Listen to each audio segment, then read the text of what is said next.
Thank you. Welcome to the Warrant and Finance Committee workshop of May 13th. This will be our last workshop before the meeting to render our opinion. The first thing what we're going to do tonight is, because we have representation from the planning board, they were gracious enough to come to discuss this with us. So we're going to be talking about Article 41 first, just to get that out of the way, and then we'll be going back talking, I think, around Article maybe 35 or 36, where we left off last week. Hit a few of those to bring us up to date, and then there are some members here who were not here at the last workshop. We'll kind of round off whatever rough edges are left. And I know that, Ted, there were some things that we talked about there that needed to be changed on the warrant. We're still working with the warrant that we had last week, and it'd be Michelle good. didn't send you the new one? As of mid this afternoon, both she and Jennifer were of the opinion that there were no changes that had been handed down by the selectmen. You're talking about that one for the, Well, any changes, anything, they have nothing that has been cleared for release as a draft warrant. There was a couple things in there. Yeah, there was some typos and things like that, but there was also the article about the 15,000 for the capital improvement. Yes, so I have a copy, I've just basically labeled it as draft. I have a copy that we'll be looking at tonight, but there's nothing official that's been handed down by the office that says this is our new draft warrant. All right, let's see what you got, and then we can, Okay. we can all call in tomorrow and have, what's tomorrow, Tuesday, Michelle's not here tomorrow, Wednesday, she said. Okay, so, not a huge deal, but it'd be good to know when I walk out of here tonight what the selectmen are planning on changing and what is potentially not Well, going to be I changed. talked to them after the meeting we had last time, and we've agreed to that article, adding that article for the Okay. 15,000. All right, My thought before you mentioned that was that the 40,000 wouldn't become available on the town floor, but once it goes into the designated fund, it automatically becomes available, so you were right in what you said, so. okay. So moving on to Article 41, to see if the town will vote to to approve the following proposed amendments to the zoning ordinance to incorporate low-impact development, LID, stormwater standards. And in fact, we don't have no recommendations yet. So here's the big picture. Right now I have available, we have the wireless going on this thing, so I have some of this stuff on the laptop, and other stuff I'm going to go out to the state website as necessary, depending on where the conversation goes. We have a copy of the proposed zoning changes. We have a copy of the current zoning ordinance if we need to see how that fits into the big picture. And also these other items, table of contents, zoning map, shoreland map, buffering map. All of these came directly from actonmaine.org yesterday. So anybody at home who wants to look at these things, the proposed zoning changes are not available online, but this stuff here, the current zoning ordinance through the maps, are available online. I haven't seen it. A copy of this, my understanding is that a copy of our proposed ordinance is available somewhere. It's available in the office. You got to come in and get a copy, but it's not online to the best of my knowledge. Ken always says it's online. It's not what they told us, but be that as it may, Yeah. what's next? Unless something has changed and, nobody's told me anything different, but as of a conversation I had with the town clerk, like less than a week ago, that was the state of It was affairs. supposed to go on right after their public hearing. We held off until the public hearing in case the Okay. planning board decided to make it. Well, I mean, if we wanted to, we could look, but, So it should be on. Oh, That was the plan. It was after the public hearing, because if at the end of the public hearing, the planning board decided that they wanted to change anything, we didn't want to put something out there and then have it changed. Right. So that was the final draft, was Okay. right after that, so it should be online. all right, so we'll assume it's out there unless I hear otherwise, but last time I looked, it wasn't. So what I have here is a bunch of notes that I've taken, and essentially what I'm trying to do is take this fairly large nut and boil it down into kind of what the meat of it is, what's really critical to understand, and what has changed, what has not changed. I will certainly say that there are issues here that I believe I've found, and I guess I'm looking for a little buy-in from this group as to whether I'm full of it or found some things that I think are fairly significant flaws in the proposed changes. And then finally, we have, as part of those notes, I've located, like there's sort of references to DEP documentation. And what I came up with here is the links that are out there on the DEP website. This one here, for meeting the standards found in Maine DEP Erosion Sedimentation Control Handbook. So we have a URL here. We're going to actually be going out and looking at that as we need to. There's also the implementation of low-impact development practices at the local level. We've got the URL for that. We can take a look at that. And also, down here where it's talking about calculating the amount of phosphorus leaving the site, this one took a bit of digging to find through talking with Tom Cashin a couple of days ago. He gave me sufficient clues to go out and locate this. So there's, we have all of the documentation we need to discuss depending on where it goes. I don't know. Let's see. What's that? Nothing, I we just don't know what couldn't, you're talking about. Which I didn't bring my document? telescope. Well, I'm looking at this one, so, What was the name of it? Is it the Maine Stormwater Best Management Practices? well, there's actually three that are, two documents that are cited in the proposed changes. One of them's the Maine DEP Erosion and Sedimentation Control Handbook. So we've got that. The second one is the Low-Impact Development Plan for Stormwater Management in accordance with the LID Guidance Manual. So those were, apparently through this whole time, real documents out there, and it was only a matter of finding them. What was sort of a sticking point, and I think still is to some extent, is the business about requiring to calculate the amount of phosphorus leaving the site. Okay, what's your question with The link that? for that. Okay, well, the key element here is that I believe that this only applies to, okay, let me back up a little bit. If we look at the mock-up here of, and I can even look at the actual documentation, so I guess why don't we do that? So, which one has the permits? I mean, the forms. I think it's this one here. So let's look at this.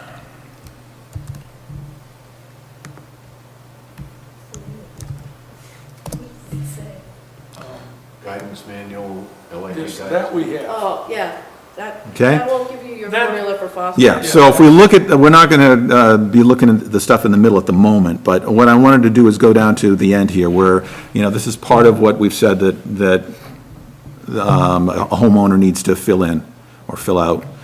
Well, And this isn't this isn't necessarily what the town's gonna That's a have for someone. prototype. it's a prototype. Okay, so if we go to, say, the last one, and this one is the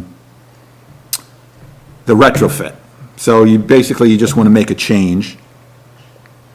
One thing that I think needs to be made a bit clearer, which is not necessarily in the ordinance, is the business on these forms where we're sort of describing whether we're talking about a watershed to a lake most at risk from new development, or watershed to an urban impaired stream, or watershed to another impaired water body as designated by the town. Of course, nothing of that has necessarily been designated that I know of. Those aren't our forms. Right. Okay, And so we're- you're saying we're not going to be doing this? We're using the bodies of water that are listed on page 6 of 9. Yep, Those phosphorus standards we got from the state, those are the specific Yep. lakes or bodies of water that we're gonna look for.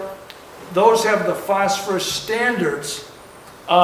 Anything else in shoreline, RP, or commercial B that's in one of these watersheds, then you need a phosphorus,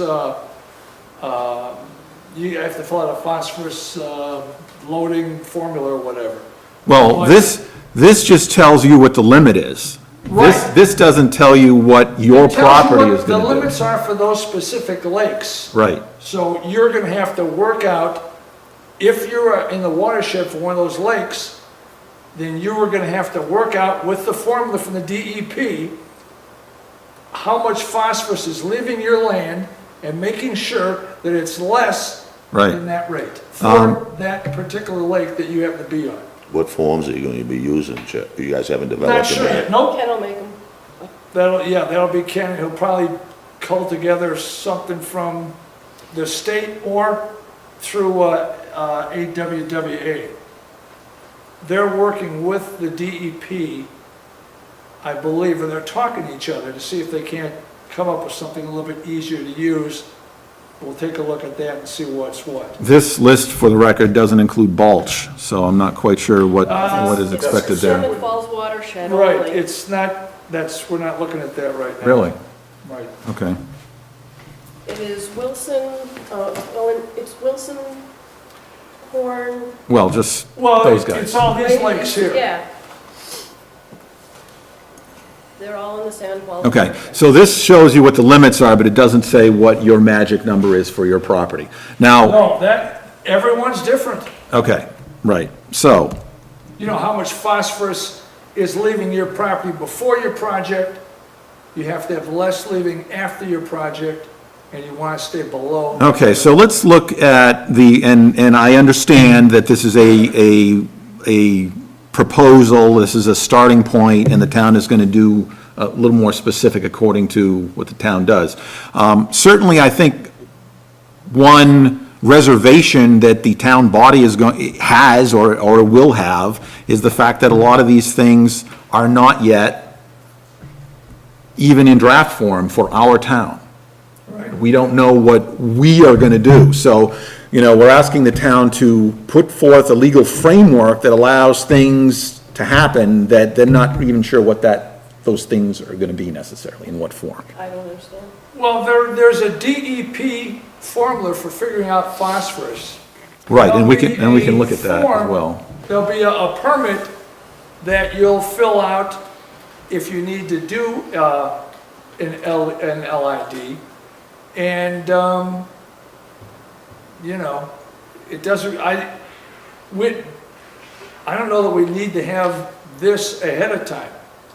It's like when we. Well, the more that's unknown, the more uncertainty, justifiably, there will be in making changes.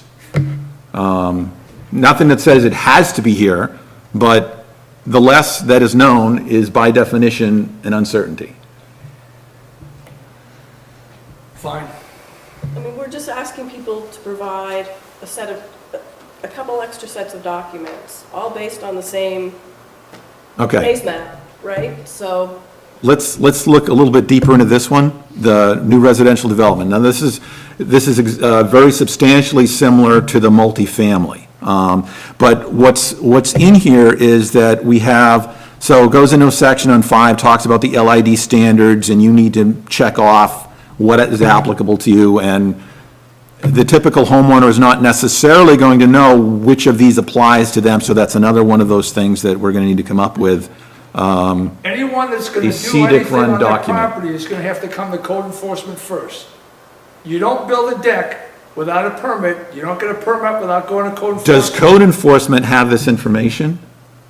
It's available to code enforcement, yes. Okay. The part of the issue with this, part of the reason code enforcement was looking for some extra money was that people are gonna have to be schooled in what is gonna be required of them.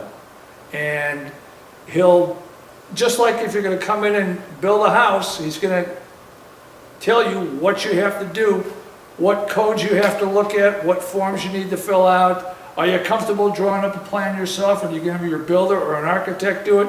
The same thing with this, he'll say, these forms this is the form we're using, it's available through DEP, AWWA has somebody who can fill these out, maybe a soil, what'd you call them? a site evaluator? A site Looking for evaluator can septic fill this people. out for you. Perfect. This is all information that they'll get from code enforcement before they can do anything. Because you Okay. need a permit to do anything in town.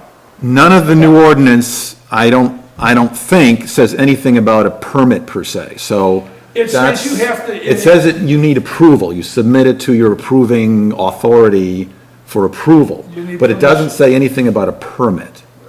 Well, And it may be rolled into an existing permit that's Yeah, already no, out there. If you're gonna fill out- 5.25, if you, it takes the need of a permit to trigger this at all. So you have to be coming in. Okay, and so out. when I'm rolled into permit the is- existing ordinance, there will be permit And then there's two terminology. levels, Okay. yes.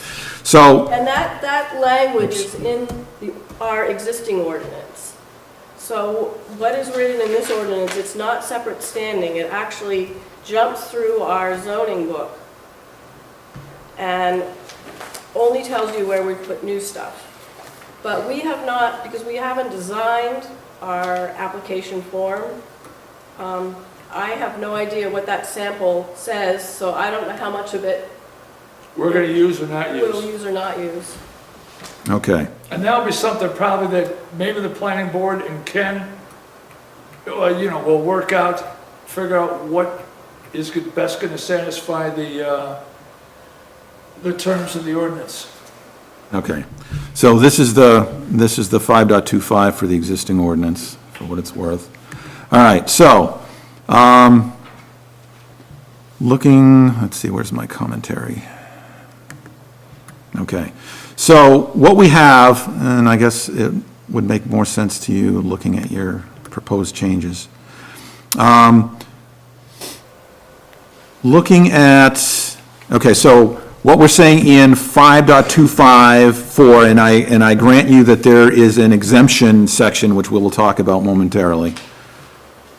But what we're saying is that when this kicks in, we have A and B that are required. Would you agree with that? The A being the applicant shall submit a low-impact development plan, and for such projects or activities located within the shoreline resource protection or commercial B district, the plan shall include for provision for the control of phosphorus and submitting the pre and post phosphorus plan.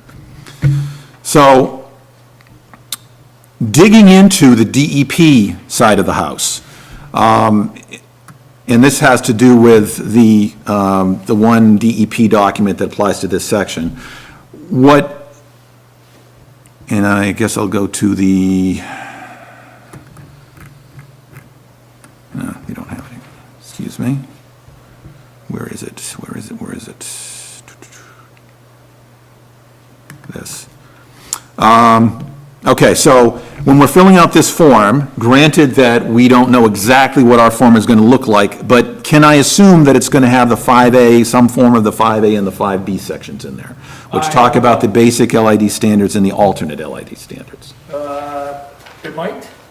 Well, that's a very key point, and the key How point is so? this. Looking at the webpage, the actual DEP documentation, what I get from that is that if you have a property that fits, okay, so basic is the thing that you want to go to if in fact your property can possibly conform to it. So if I have a property that has a total disturbed area on each lot less than 15,000 square feet, okay, then I move on to the next one. Do I have buffers at least 30 feet wide along all boundaries? Yeah, I do. Okay, good. Do I have no more than 7,500 square feet of impervious cover? That's true. Do I have at least 25% of each lot maintained as undisturbed natural area? Yeah, that's true. And, okay, it's not a subdivision. So, all right, so I'm a mom and pop. I'm trying to do something on my waterfront property, and my property conforms to this basic LID standard. If that is true, then I do not need to jump tall buildings in a single bound and go to 5B to the alternative LID standard, which is where it comes into figuring out the percentages of all the different types of surfaces and all of the things that That's there not our are ordinance. reservations Go about. to page 6 of our proposed ordinance, right now. Go to Well, I page- know the ordinance, No, but I know it says you you're have referring to. this- You're referring to something that we don't use, that we're not voting on. Look at our ordinance. This tells you, 5.25. I know what the Number ordinance says, 5, Jeff. That gives you who does, or that tells you. Yeah, it says you have to do both. That's, No, it says, if you A do and this, B. this, and this, Yes. then you have to fill out stormwater management. Yes. If you don't, then you don't have to. yes. This is all we're looking at. It's got nothing to do with that form from the DEP. as far as, this is the criteria that needs to be satisfied. This ordinance proposed change references that document and those forms and says you Not for have to this, conform not to for it. this it Samples. doesn't. Not for this it doesn't. And those Okay. are only samples to be used as a reference for some, for the. All right, for so- who's gonna end up LIDs. writing the application. So I'm going to submit a low-impact development plan, and I'm going to come down here to the bottom here. Where am I? Okay, so in A, I'm submitting a low-impact development plan for stormwater management. I also need an operations and maintenance plan. And, let's see, failure to maintain a stormwater management system, okay. And then I also need to do,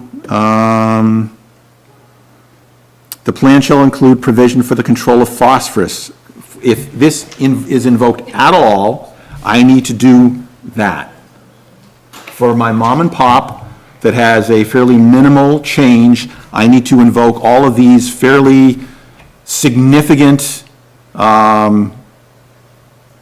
forms and background calculations that I think we can state with a certain sense of agreement here, that would require some level of professional certification to do. No, not professional certification. For steep, difficult sites.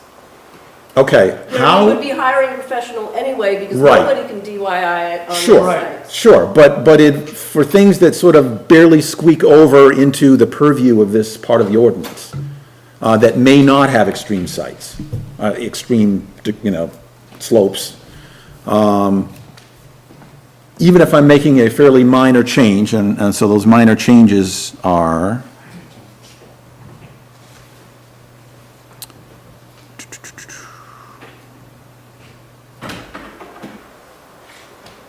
okay, where's the kick in?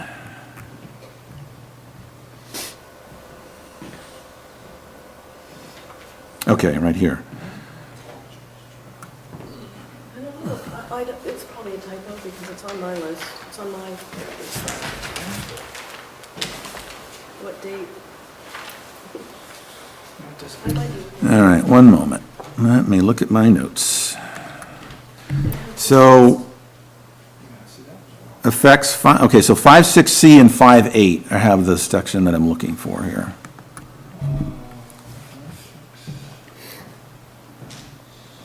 Five, 6C and 5.8. 5.6C, okay. So, in performance standards, filling, grading, or other earth-moving activity, it's stating that all activities requiring planning board review or any surface of land requiring a code enforcement officer review. So we've got either of those two, unless exempted, shall comply with the erosion and sedimentation control requirements of section 5.8 and the management of 5.25. So if we go to 5.8, this talks about the handbook. Meet the standards found in the handbook. So we haven't actually gone to that handbook yet. And then 5.25. And 5.25 talks about the handbook as well, and also talks about the LID guidance manual. Now, the LID guidance manual is the one that has those forms which we don't know at this time how close or not Right. our forms are going to look to what those examples are. Right. Okay. There's a manual that's got the calculations for the phosphorus. one. Yes. Yep. And in fact, it's actually spread out among a fair number of chapters and appendices. Well, in the main stormwater best management practices manual, Yep. it's volume 2 phosphorus control. All right, so let's look at that.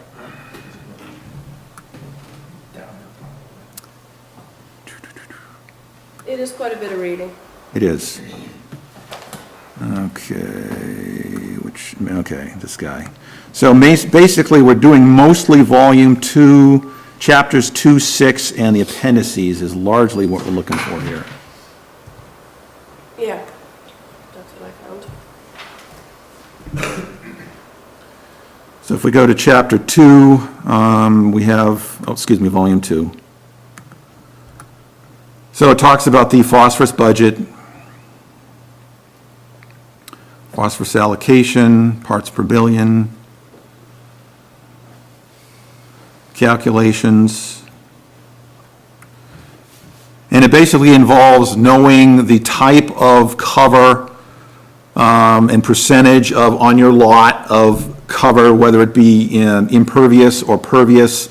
And if it's pervious, you need to know the soil type and the percolation and those types of things, and in combination with the slope. And chapter 6, performance standards for smaller projects.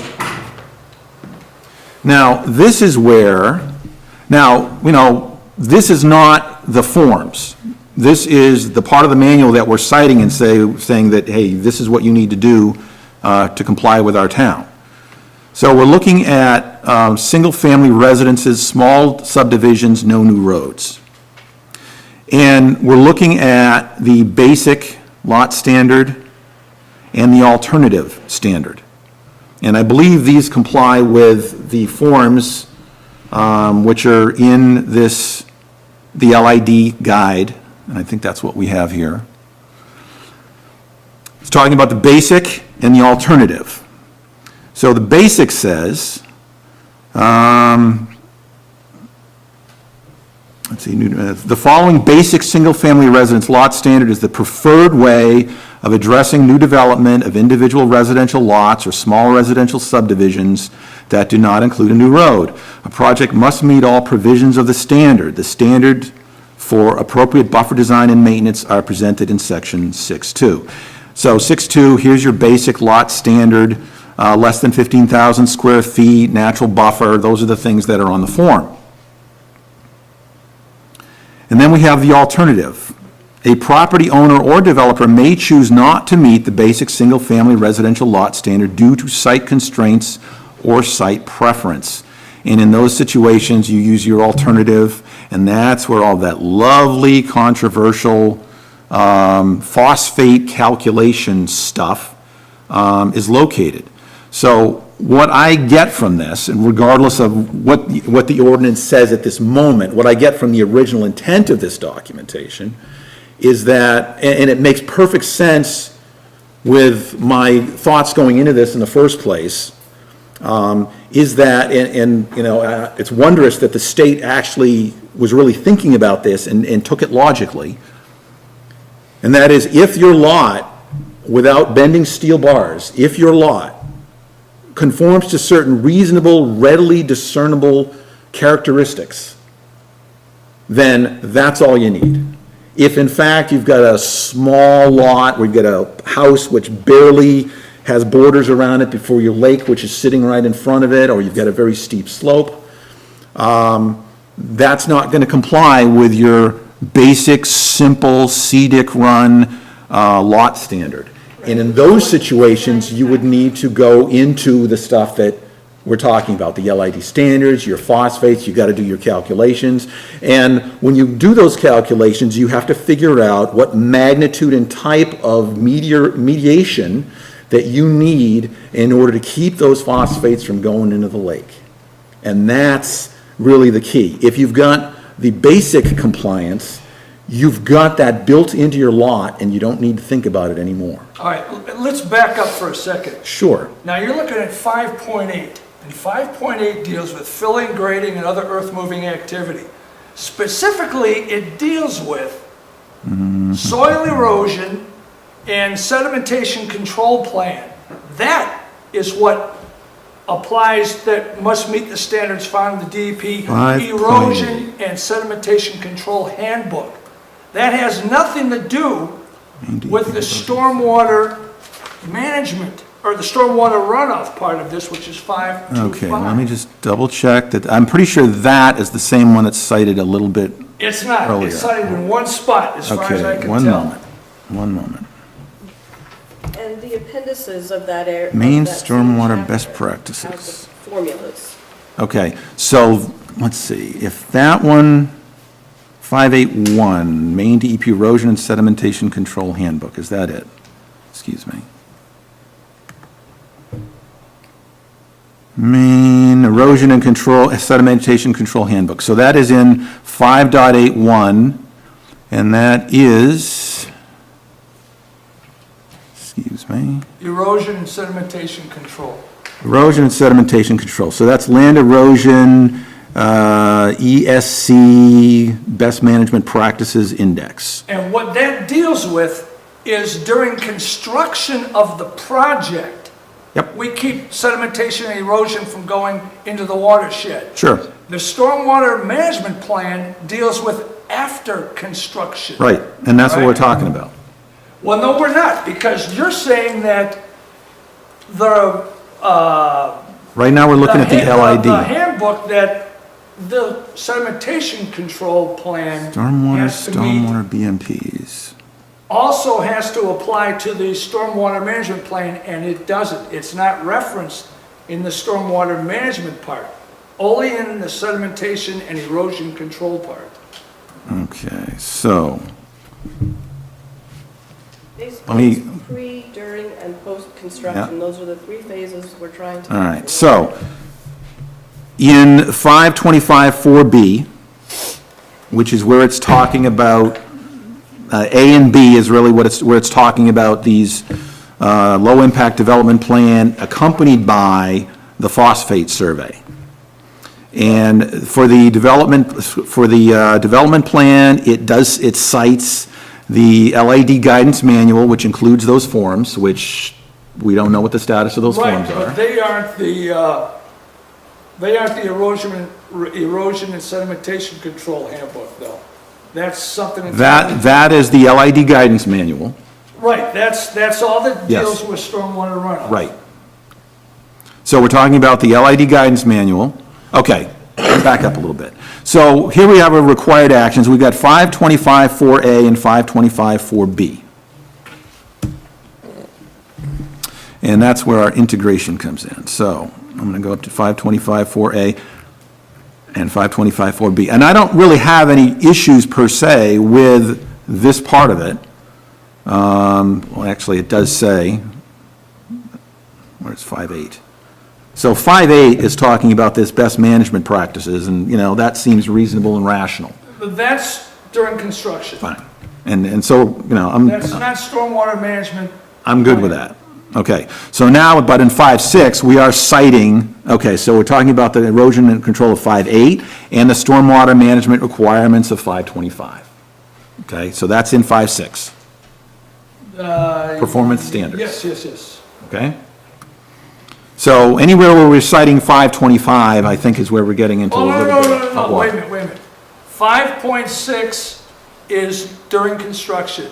5.8 is during construction.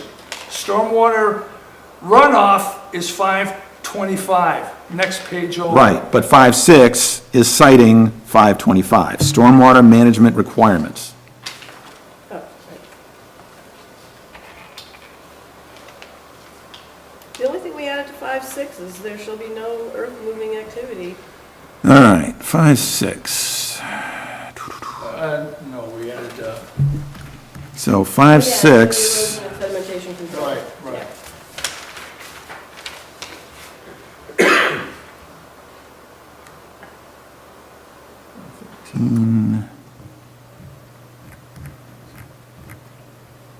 we always had to have a written soil erosion and sedimentation control plan. We threw in that, meeting the standards of the DEP erosion and sedimentation control handbook. That's in 5.8. okay, so integrating is in 5.6. Okay, so we have 5.6C, erosion and sedimentation control and stormwater management plans, and we're adding that to A and B, which are the general and the standards for town roads, and we're throwing in a C at the end of that. So basically, though, what we are doing, regardless of where, at what point in time we hit 5.6, and you're saying that it's when during construction? Right, 5.6 is during construction. So during construction, we need to adhere to the stormwater management requirements of section 525 for activities requiring planning board review or any disturbance of land requiring a code enforcement officer, unless exempted. That's your plan. 5.25 is when 5.6 and 8 have to do with the contractor, the excavator, and his certification, and making sure that those practices are used. They need to be used throughout the project, but it starts with pre-construction. Sure. Okay. And that, it's a state requirement that you have to provide that plan with it. There's a certification process that's offered here. What part of 525 do they need to comply with? 5.25 begins to talk about what remediations are going to be used and what plans need to be made for post-construction follow-up. Okay. We'll leave that as it So is. you're coming up with your solutions, okay? You got your house, you're making it 30% bigger, you're adding roof, so you might want to put French drains in, this and that. So you do all that, you do that planning, you do the calculations for it based on the calculations from pre-existing that you have from your base plan. Right. The base plan is the plan that you start with. Right, and certainly for a fair amount of this, we do have site reviews, we have already invoked larger things that require professional help, This, yes. and, Right. it sort of goes along with Not whatever's necessarily there. professional. Sometimes they're small, and sometimes people are able to do some of it themselves, like if they're landscaping. Okay, so now we're getting into the good old DEP erosion and sedimentation control handbook. No, we're getting away from And that. Well, that's 5A. During construction, though. Okay. Okay, so I'm not going to concern myself, I think, with the rest of this conversation, because this doesn't really bother me too much, this section. What bothers me is the after the fact, which includes the LID form, the phosphate stuff, and also the exemptions is, in my opinion, problematic. How so? Okay, so if we go to the exemptions, well, actually, let's start at the beginning here, okay? If we go to the beginning of this section, can we agree that these three zones are set up as conditional use review? C. So that would be invoked in disturbance of land exceeding the thresholds of section 25.5, subparts B and C. So it's marked C here, which would be conditional use review, Right. okay? So we're going to come down to 525, we're going to look at the exemptions.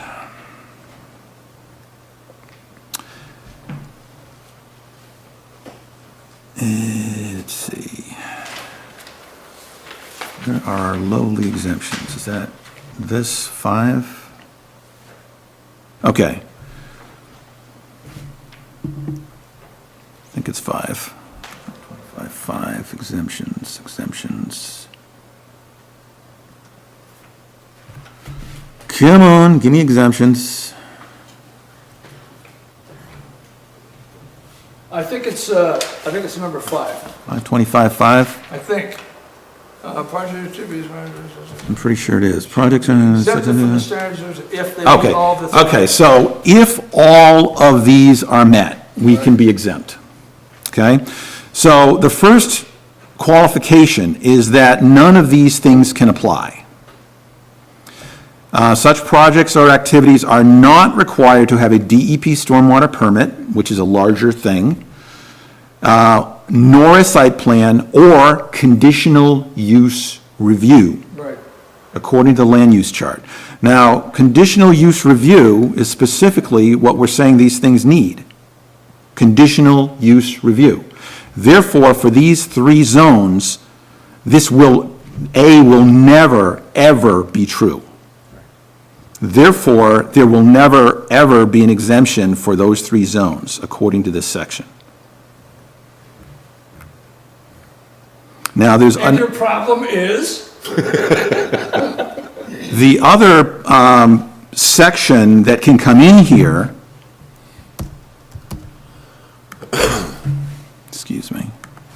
is, effects.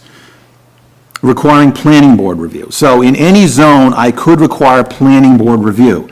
So if I come into this exemption section and I have a planning board review, and I think that will squeak through section A. Oh, no. Shall meet any new, okay, now, planning board review, excuse me, I need to come down to here. Stormwater permit, site plan, okay, yes, it does squeak through A. So if I come in here because I have planning board review, I can squeak through section A. And then I'm looking at B and C.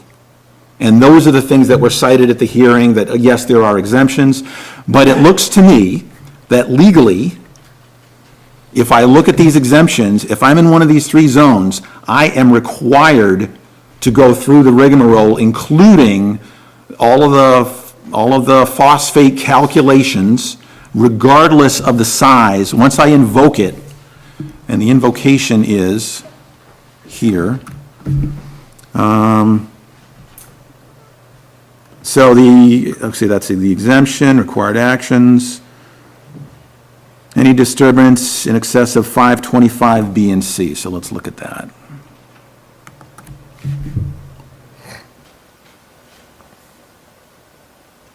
B and C. 525.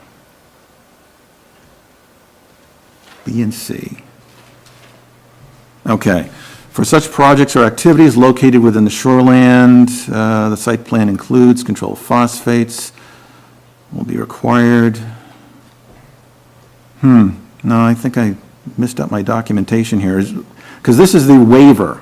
Where is the one where it actually says what Which? is required, where it actually invokes the 525? That's. I think it's higher in the 525. Yeah, it is. Isn't Yeah, it, at the very beginning. All construction and developments shall be designed to it's under four, minimize maybe. filling, following standards shall. It may even be, Okay, it's there, yeah, it's in 4, okay.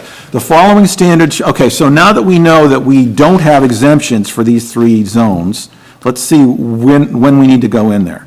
So, shall be met by any new construction or development, redevelopment, or enlargement of existing projects, filling or grading, and earth-moving activities not requiring a DEP stormwater permit, which meet both of the following conditions. So, activities requiring planning board review, and the project or activities located in any district, so that's similar to the waiver. So we know we need planning board review, and a review from the code enforcement officer is, oh, that's another thing. Notice both. It has to meet both of these conditions. I think you want to say it meets either of these conditions. Because otherwise, I have to have a planning board review and be located in any district, and I also need to have a code enforcement officer required, and be in the shoreland commercial or resource district. So basically there's a problem with coming into this ordinance, this part of the ordinance, and there's a problem with being waived from this part of the ordinance. So right now, from a legal perspective, we'd have a difficult time getting into it, and once into it, we'd have a difficult time getting out of it. And I know what was intended, or I'm pretty sure I know what was intended, but what was intended is not what I'm seeing. well, we don't, not every activity requires planning board review. Sure. Some of them do. And if it does, and if it also requires code enforcement officer review, sometimes code enforcement looks at things that we don't even bother with. Sure. We don't get involved with house permits or deck permits or leach fields or any of that kind of stuff. But if we're in one of these 3 zones, and we don't require a planning board review, which we don't according to the chart, then we'll never get into this part of the ordinance. What do you mean you don't require, according to the Conditional chart? use is- It's a C, not a P. Conditional use is, is a that planning board requires review. planning board review. Okay, P so, means permitted, means you just have to get a permit through code enforcement, you Well, don't actually, even go through the planning. I think that was actually one of my questions. Like 3 of those letters actually invoke the planning board? C Like, does, like for instance, N doesn't, and P just. conditional use review, not CEO review, site plan review, yes? Yeah, site plan review is planning board. Subdivision review? Yes, Okay, so those 3 invoke the planning board. right. Okay. So we're actually invoking the planning board in here. So that part of it should be good. So we're going to meet both of these standards. If we happen to be in this section, the shoreline commercial or resource protection, we will in fact require planning board review as part of the fact that we're C. Yes. Okay, And most do. Those are the biggest, they're the non-conforming properties. okay. So, as far as the waiver goes, and that's going to be down here in 5. Waivers only for tiny, tiny, tiny, tiny, tiny things. Right. It should be very hard. to not- Okay, so we have to meet all of the following 3 conditions in order to meet the waiver.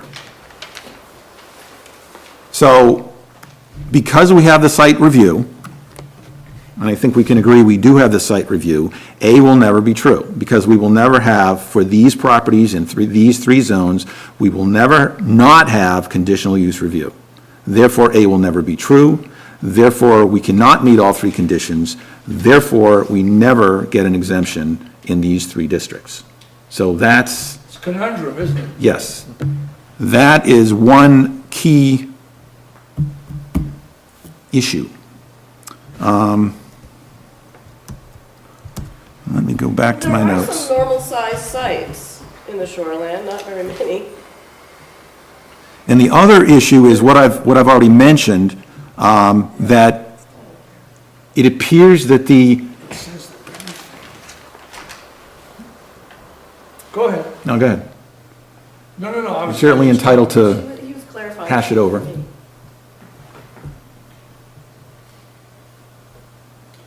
These,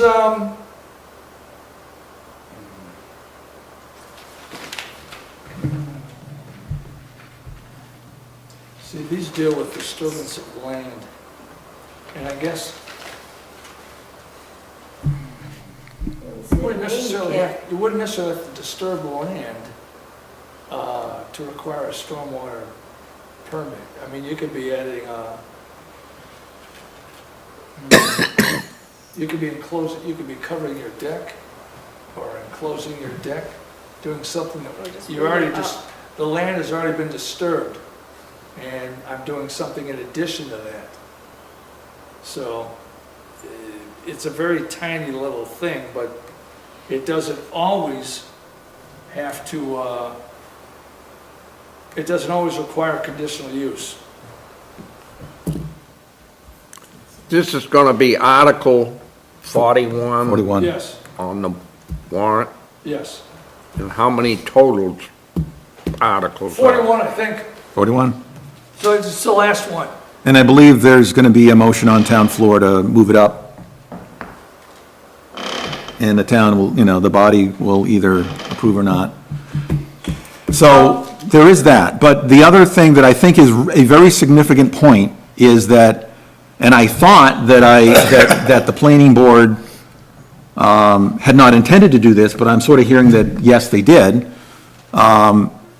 that regardless of the fact that the way these documents were written, certainly in the LID standards manual, that there is a low-end point where properties that are not, shall we say, controversial, they're not knocking on the edge of standards. They have good amount of area, they don't have a lot of coverage, they've got good native coverage, 30 feet all around the edges. They're in pretty good shape. Why should we knock ourselves out to come up with all this obtuse documentation when it's pretty clear that this guy is not a threat to the lake? Many of them. So that's where your basic standards come in. That's what I'm going to say, you know, check, check, check, check, I adhere to the basic standards, I don't have to do all this other stuff, I'm good. Oh, I have a postage stamp lot with a house and I want to do something to it that's going to kick this thing in. I need remediation in order to prevent stuff from going in the lake. Absolutely. You know, jump through the hoops, because hoops need to be jumped through in those situations. We want to make sure that we have the right type of remediation. We want to make sure we have the right volume of remediation and the maintenance plan and all of that stuff to make sure that doesn't go in the lake. I'm on board with that. What I'm not really on board with is the apparent requirement that I get, if I get any of this ordinance, any of this invoked, any of the LID standards, I get that phosphate calculation too. That's not what the state originally intended, at least that's what I'm reading.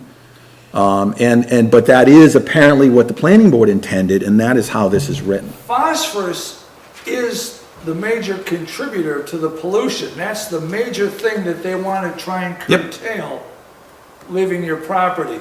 And it's in the form of stormwater runoff. And they have these certain limits for various lakes in the area. And the town has always addressed any lot in town, any development, any house you build on any lot in town, general purpose, what it used to be called shoreline, whatever, you always had to address your water runoff. You could not have more water leave the site after you built your house, built your deck or whatever, than left the site before. Yep. That's always been in there. Yep, and it's still in there. What we're doing now is we're including, the biggest problem is we're including this phosphorus calculation, and we are requiring a stormwater management plan. Though you have to show us how you're going to alleviate the excess runoff, if there is excess runoff, and how often it needs to be your structure that you design needs to be maintained.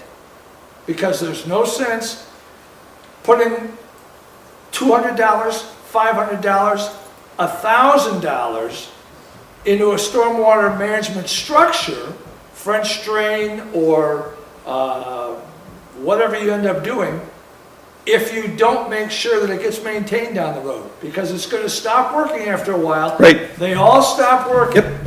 And the biggest thing, as far as I'm concerned, if you're going to do this, it has to be able to be maintained, and you have to show that it's being maintained. Right.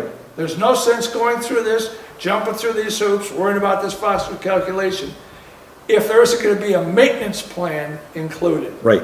And that's probably the biggest thing that we're trying to tie into this. Okay, so we agree that if we have a mediation put in, some kind of structure, and, you know, we've already talked about that at the hearing, the different structures Right. that are possible, and, you know, there's a wide variety of them, those are well and good, no argument. No argument about maintenance plan, you know, if you put those things in, you want to make sure they still work. You need to, you know, have diligent effort over time, and that's a whole nother thing, how the CEO's office is gonna handle it, but I'm not even going there. Right. Those are good. Absolutely, you put this stuff in, you need to maintain it. The thing is, when the original documentation, which, you know, we're an offshoot of that documentation, we're saying, yeah, hey, hey, DEP, we've got a great idea here.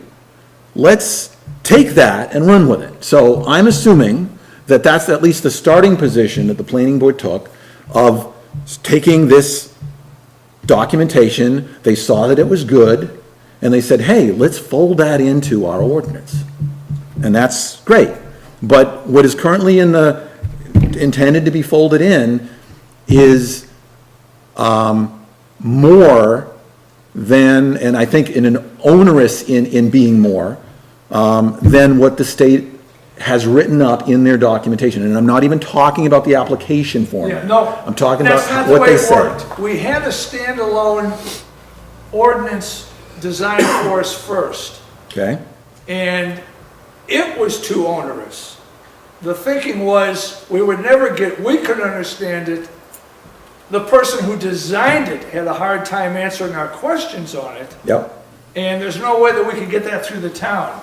We then went to another source and had it, after we tried breaking it down and taking some of the onerous issues out, then we had it folded into our existing ordinance, and we ended up with 9 pages versus 25 some odd originally. So, and they may have used some state standards, but it certainly didn't come just off the state websites or the DEP's standards or whatever.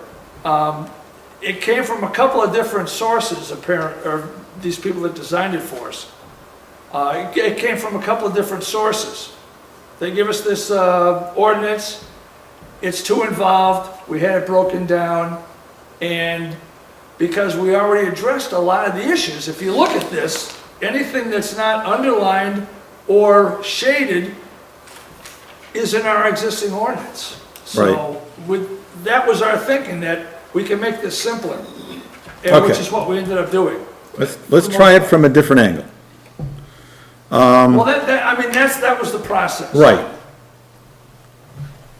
I guess what I'm trying to figure out is the intent versus the actuality. Okay, so based on what I've gone over, the fact that the ordinance does, the proposed changes do disagree from the source documentation that the ordinance is citing, in that it requires The only thing that the things that ordinance that the cites documentation is doesn't. in the construction of whatever it is you're building, a deck or a home or what have you. Stormwater management doesn't cite the same, Well, it does. Well, it's interesting that you bring that point up, because the state in Augusta, and Mark can attest to this, we ran into this issue when we were working on the shoreline zoning amendments. Yep.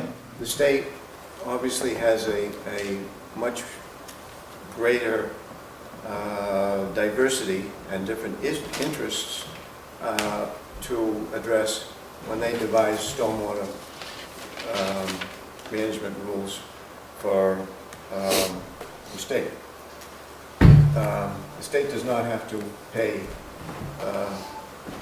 the taxes enacted. We are responsible for making sure that the taxpayers who generate 75% of our tax burden are careful with the resource that they're stewards of by being in their front yard. So it is not at all unusual for us in this occasion, if you're seeing that as being onerous, it's not unusual for Acton in the past, present, and I hope the future to be a little more rigorous than the state, because we have much more at stake than the state does. We have the necessity to make sure that water stays clean in regards to our Okay, so I have, LID guidance manual, okay, I have a 4A, LID guidance manual, right. and what are we looking at? 525 stormwater runoff 4A. LID guidance manual, and I think that's where I am. Yes, I am. That's where you submitted LID in accordance with the guidance manual. For existing development, you're talking about? Oh, no, you're talking about the ordinance. This is where it, Okay. All right, this is integrating. the one that 4A. In addition, okay, so 4A, if we come here, 4A is talking about,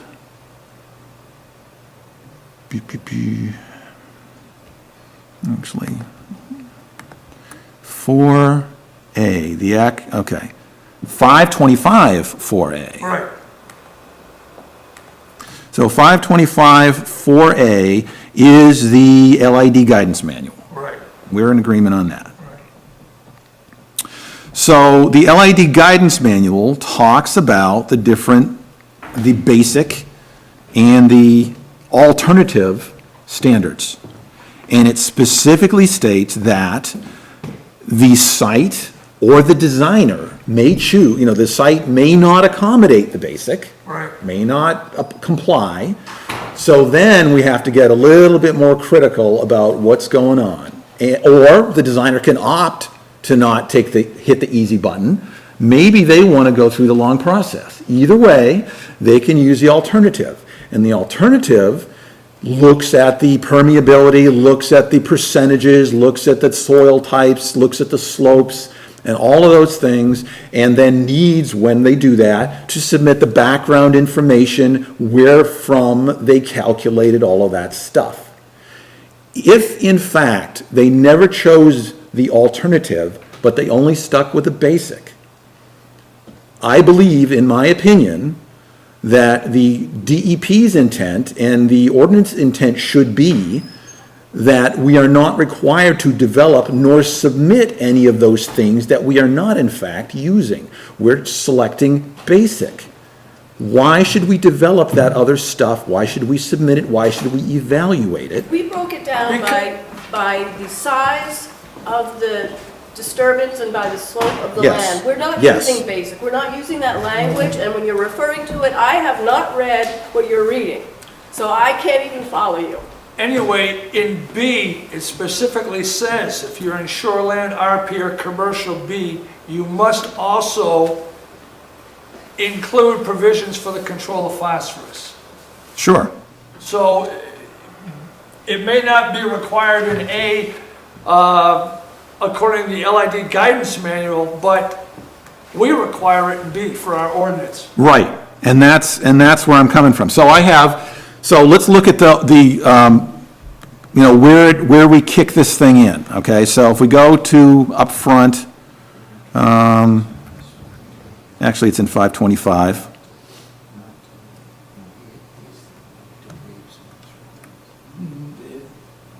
It doesn't say that. So if it doesn't say that, we can't really. Okay, so I'm looking for the ones where it actually kicks it in. Really? Well, we can certainly do that if you want. We'd have to decide if there's. Okay, all right, so let's look at this. So we're looking at 25-4, where it comes in, okay? So a review from the code enforcement officer is required, and the project or activity is located in the shoreland, and the project or activity does not qualify for an exemption. Now, we know that if I'm in one of these three zones, we've already predetermined that we do not ever qualify for an exemption. So regardless of the size of our property, regardless of how much earth we're trying to turn over, we do not qualify for an exemption, and therefore we always need to come up with phosphate calculations, even if you're trying to put in a deck on a 5-acre parcel that's well wooded, that doesn't have a slope. I know it's It makes no sense. It's a bitch, isn't it? It is a bitch. Well, I'll tell you what we're gonna do. don't do We've this got a report. meeting coming up Thursday, and, we're gonna reassess this, and we'll get back to you. Because the I mean- point you're raising was not Getting our with the- intention. And if it appears to be our intention from. Well, that's what I'm getting from this discussion, that it is the intent, not the exception thing, but I mean the fact that we always have to do phosphates, even if we have a large lot that is well Phosphorus, drained, yes. and we don't have to deal with it. Yes, In yes. even low threshold? Well, It's right in there, Tom. it's in that, it's not in the state stuff. It doesn't, we don't care about it being in the state Okay, stuff. well, I'll go on Acton record has as being ordinance- against it if it stays that way. That's terrific, Okay. because Acton has ordinances that the state doesn't have. Sure. We have a requirement And, about septic and systems. we're not lowering any of shoreline that those. the state doesn't. We're at the very least maintaining what we currently do, which is good. I agree with the spirit of this new document as I thought it was, but if in fact you intend to say that all properties in those three zones, assuming we haven't fixed the exemption thing, have to go through this process, even if it is big, relatively flat, well-treed and bushed, and water incursion into the lake is not a problem, and it's very obvious that there shouldn't be any issue.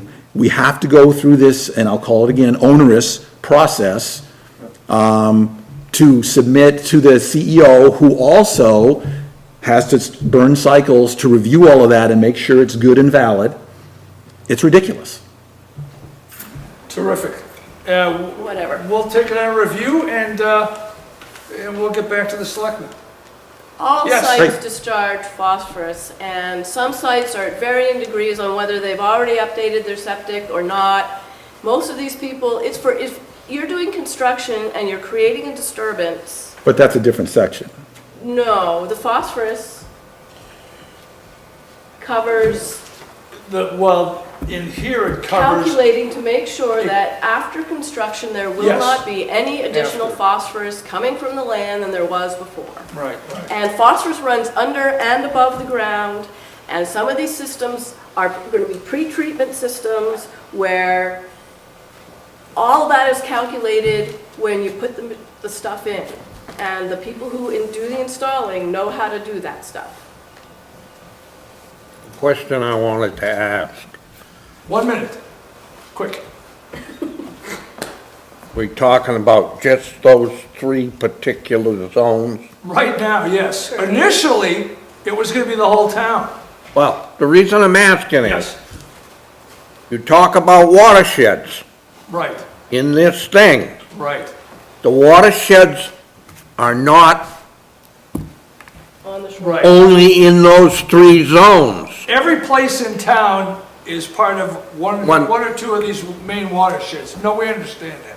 Yeah, but my point is, that means it just doesn't apply to these 3 zones. Yes, this ordinance does because it was specifically written this way. But because the whole town is in various watersheds, that's why we've always addressed stormwater runoff. Not to this extent before, all right? We're just trying to curtail it and shine a light on phosphorus, which is the big boogeyman with the lakes, all right? So anyway, so that's what, no, we understand that. But that's why stormwater runoff should always have been addressed all over town, because, it is an issue.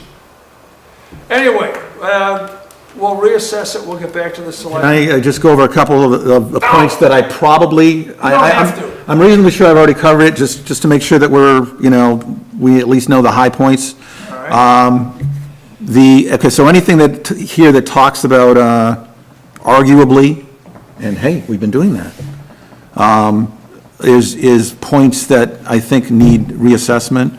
Actually, the conditional use review thing, the exemption, which is 525, I think the thing that says "and conditional use review," I'm not sure whether you want to remove that or phrase it some other way, but right now, that's what's causing the problem with the exemption. Right, gotcha. You may or may not choose to, I guess these sites would change. We'll just have to know via a separate document somehow how to find this stuff. Okay, so when we talk about 5254A, so this actually comes from the LID guidance manual, which we are citing. We're saying, hey, you need to do what this manual says. And at the end of Appendix A in this manual, it lists the things that you need to submit. So the LID application form, and so, again, from my perspective, I'm thinking that there should be a difference between the basic and the alternative. So item 1 should apply to both. You need to submit the form that says what you're about and what you're complying with. The site plan or sketch, I think we're good to go there. The operation and maintenance plan, theoretically, that should only apply to the alternative, because you've got nothing to maintain unless, of course, you're saying, I'm not going to cut the bushes next to the lake, because that would screw up my... If you create any type of stormwater management structure, then you need an operation and maintenance. even for riprap, because eventually riprap is gonna fill up with debris and it needs to be cleaned up. Right, but in theory, we're not Any invoking structure- that. Any stormwater structure is gonna need an operation and maintenance. But that would be the alternative stuff. Theoretically, if we meet basic, we're not building anything.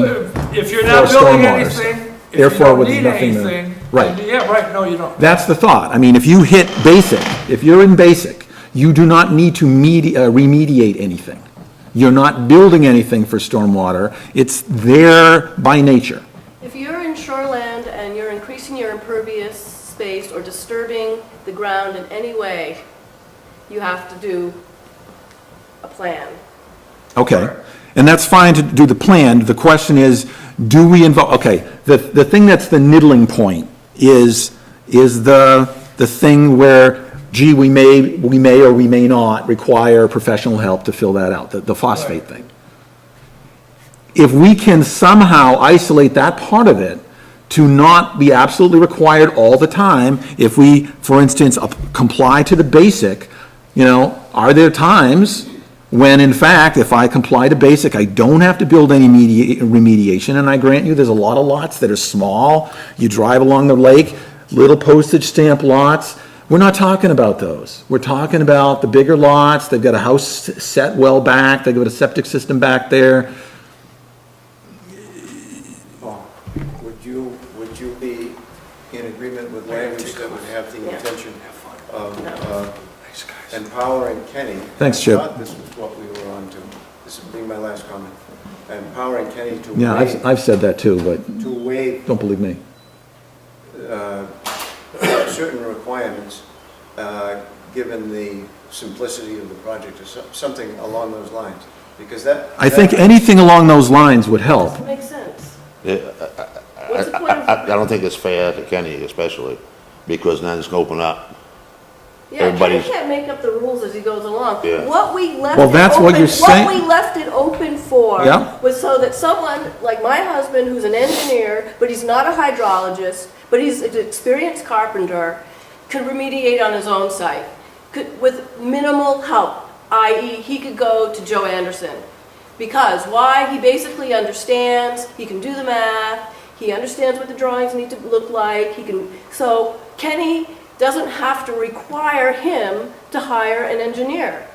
Okay, so how There does, are smart How does contractors Ken who know, have been though? managing stormwater here, who Yeah. are willing and able to learn and to show and prove that they have experience. And we were trying to make it so that those people would not have to have some special certification beyond their experience and knowledge to assist the homeowner with the project. so how much So does that was Ken our intent, was evaluate to those, make it though? easier. How much does Ken evaluate those? And, so Ken is gonna get an application form which includes this He'll see the drawings, phosphate he'll know the quality calculation. of the drawings. Sure.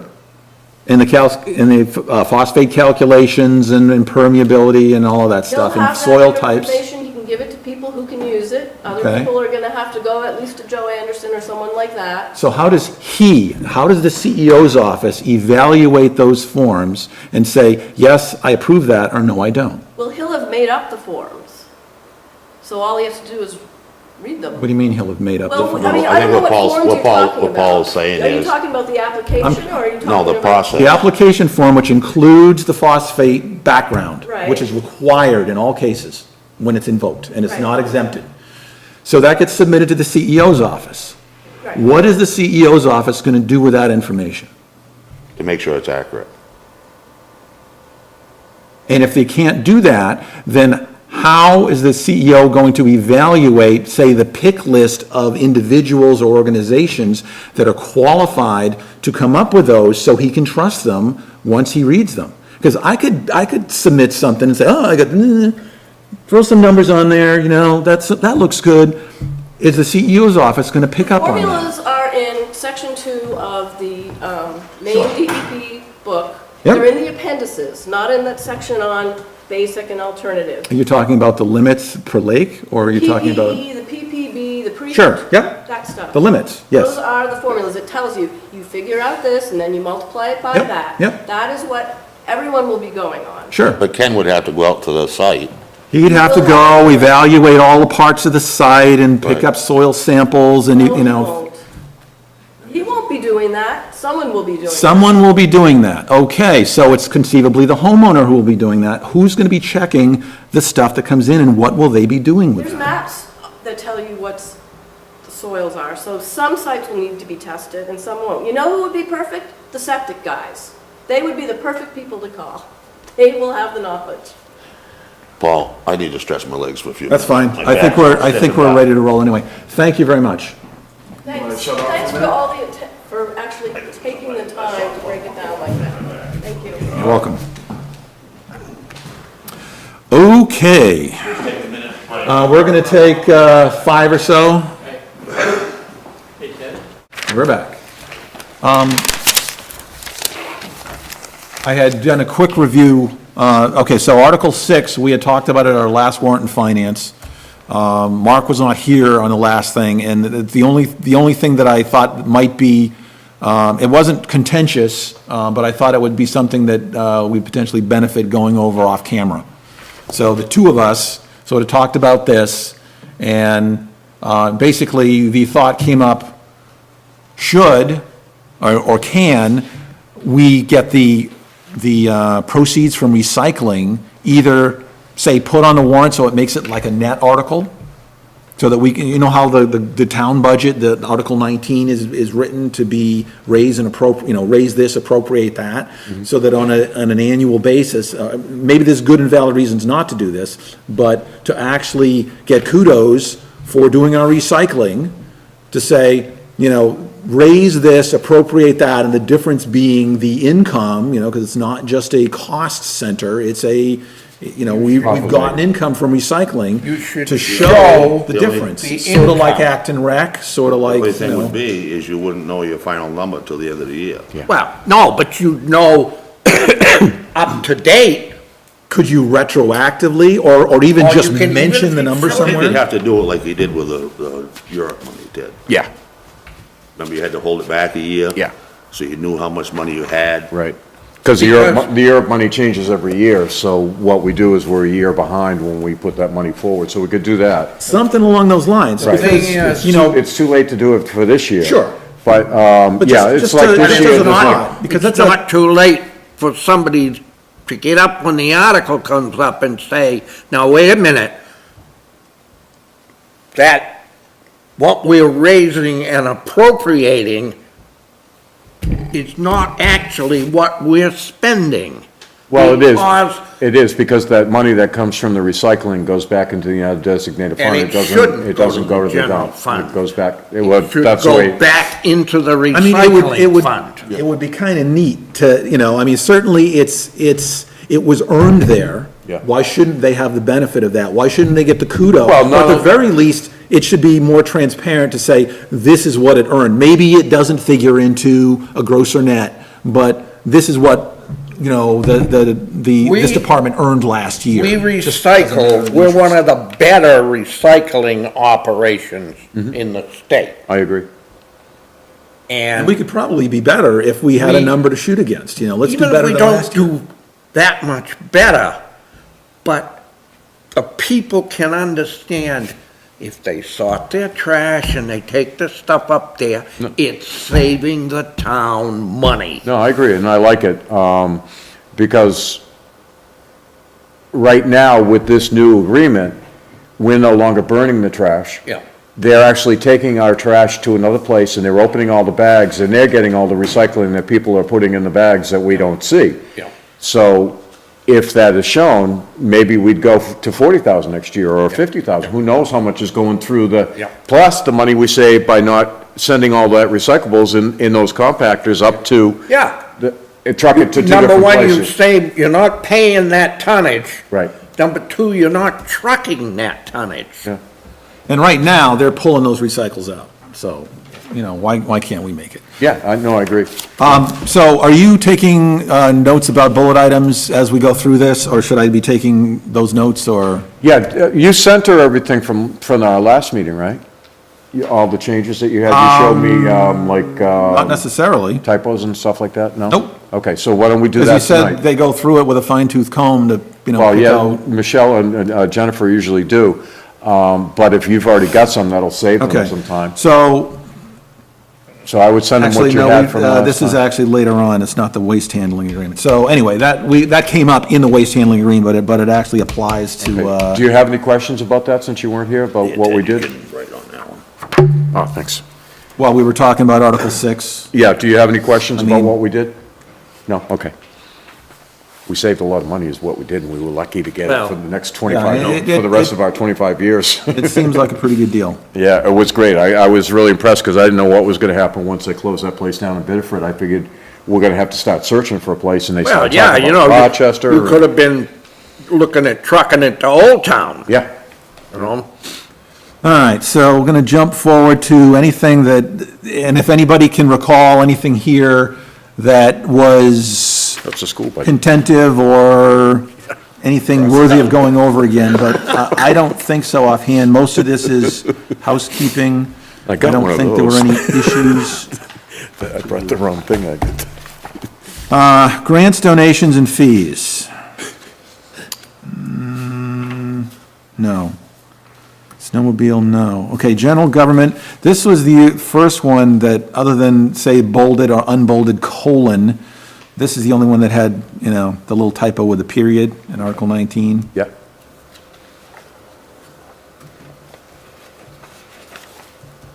I think I'm finding the right one now, good. Okay. Gaining on it. Yep, this is the one. Tab with it anyway. Yeah, we got to 23. See that one? Okay, and there was nothing else really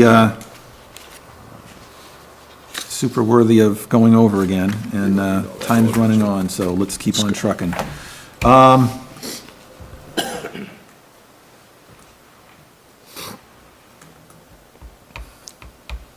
Health and welfare, public safety, breathing apparatus, fire department, road crew, public works. Okay, so transfer station. That matched. And, it is worthy of note that this department has met a level budget for any number of years, and is it fair to say, and then maybe I'm wrong here, that income from the recycling is somewhat, or at least partially responsible for that level budget? No, Because right it now, just all the- gets folded over. Yeah, it goes, as a matter of fact, as it comes in, they pay, as they bring out a truckload of each stuff out, as they pay, that check automatically goes into the undesignated fund, and it never goes anywhere near the transfer station. The reason that they've stayed down for the last 3 years since Bob's been in there is they've always had a surplus, so even if there was increases, we were able to cover the increases. Like last year, we gave them a 3% raise. This year, we gave them a 1.7% raise, but also the cost of the hauling went up. But because we saved so much money on the actual tonnage rate, we just took some of that and left them the remainder of it, so that that's built into their budget for next year. And as you see, we're starting that article for rollovers to go into capital improvement fund.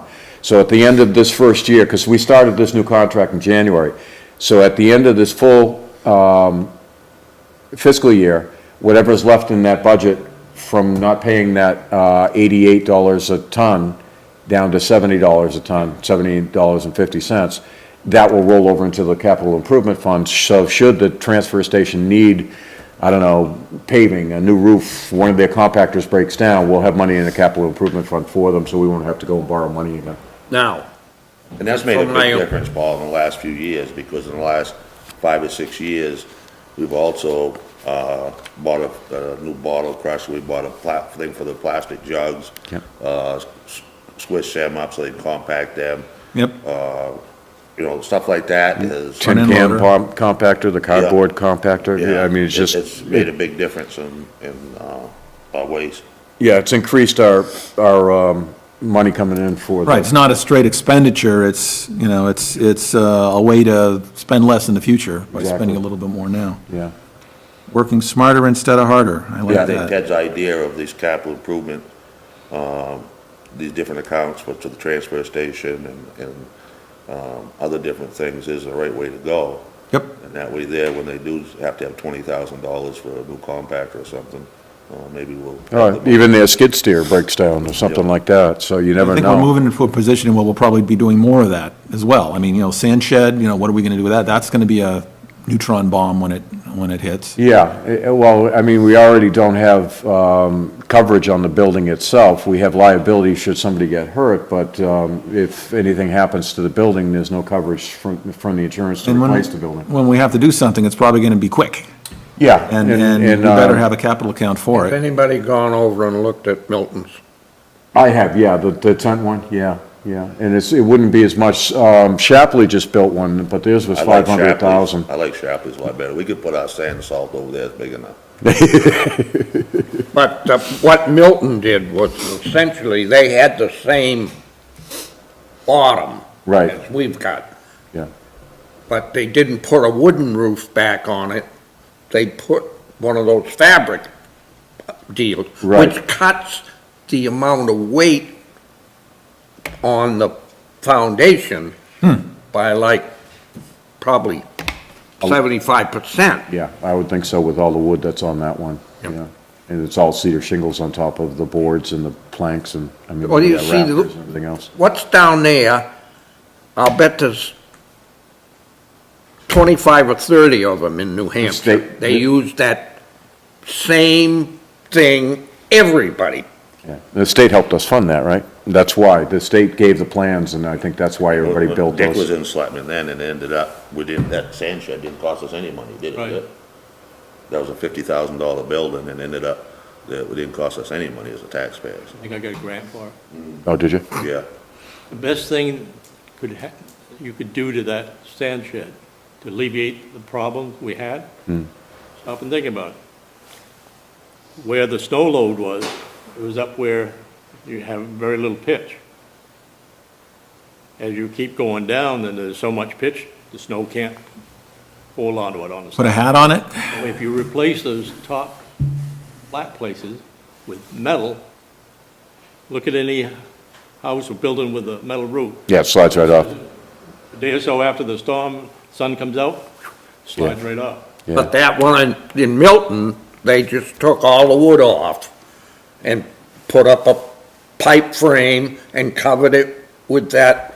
And, it was about 25 years ago, I said we ought to put metal on that, then the people would have to go down and shovel it off in the wintertime. and let me tell you, the boatyard I had up in South Bristol, the guy that bought it from me has put 4 of those fabric buildings up. Yeah. And it's amazing to me how well they stand up. They've got a 20 to 40-year warranty on the canvas too, so, depending on what you buy. Yeah. Okey-doke. Dick, you had mentioned the Article 28, but basically, the appropriation is the same as last year, but we're raising a little more because of lack of, so this is an article that's, essentially written in a net manner, raising and appropriating. What they have done is, they just came in and they bought a shed or a building that they're going to start selling food out of to start helping raise more money.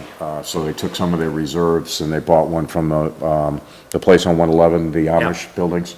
Yeah. They bought a building for about $2,000 that they're gonna put down there and start cooking hot dogs and stuff like that during the game so that they can raise some Now- funds. That'd be pretty neat. Now you said that, Ted, they spent that out of this year's money?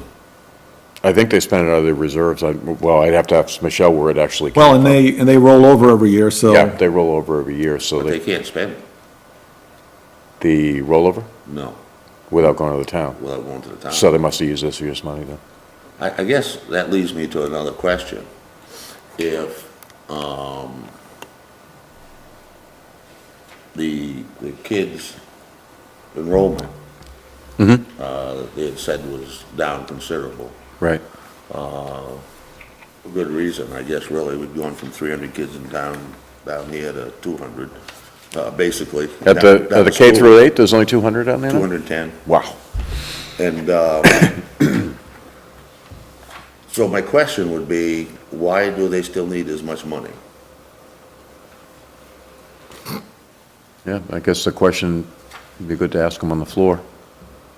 I mean, I'm not against giving them the money, I'm just saying, Yeah. if enrollment's way down, I don't see why we still need to give them as much money, not to give them the services. You mean the summer enrollment in the programs? Right. All the different teams and stuff, there aren't as many kids in that age group, so there are not as many signing it up. So what they've been doing is they've been paying to go into other towns so that they have enough kids to make up teams. So like, we're playing, Shapley, I know we sent them some money so that our kids could play with them. So if you don't have enough kids to play soccer, we'll send them to Sanford or Shapley and let them join their team, and then we have to pay we have to pay them for what it would cost us to run the program. So I think it was like $2,500 we just sent a couple of weeks ago to Shapley. I know my granddaughter's playing T-ball over in Chaplin. Yeah, so that's where that money is for all the kids that are gonna play over there, because they probably couldn't get enough for her. How old is she? Is it, 6. Excuse me. is it that there are less kids in town now? Yeah, that's what Dennis was just saying. We used to have over 300 at the K through 8 here in Acton, now there's 210. So the number of kids in town are down. Number of us old gray-haired people are going up like crazy, though. Well, that's happening through the whole nation. That's right, all us baby boomers, right? Yep. Ed, the question I have is, why do they need such a big reserve balance? And we keep giving them, allowing them to turn around and keep building and building. I know what, Does it show what the reserve is? I didn't. No, Yes, I can tell you what it was, what it was when. the end of the year, from the audit. Oh, okay. The audit turned around and said they had a fund balance of $31,639. Wow. Well, if you remember, And we keep, allowing them, give it, we raise, well, I got the figures here, so, That's right Well, there. Keeping in mind that they can't spend it unless the town says they can we spend it. if appropriate it's in that account. 12,400, and we raise 10,800, Right.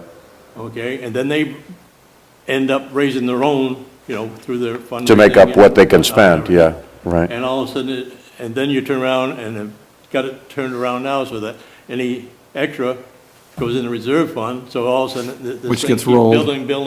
building, If they, let's say they had a project that was gonna cost $100,000. Mm-hmm.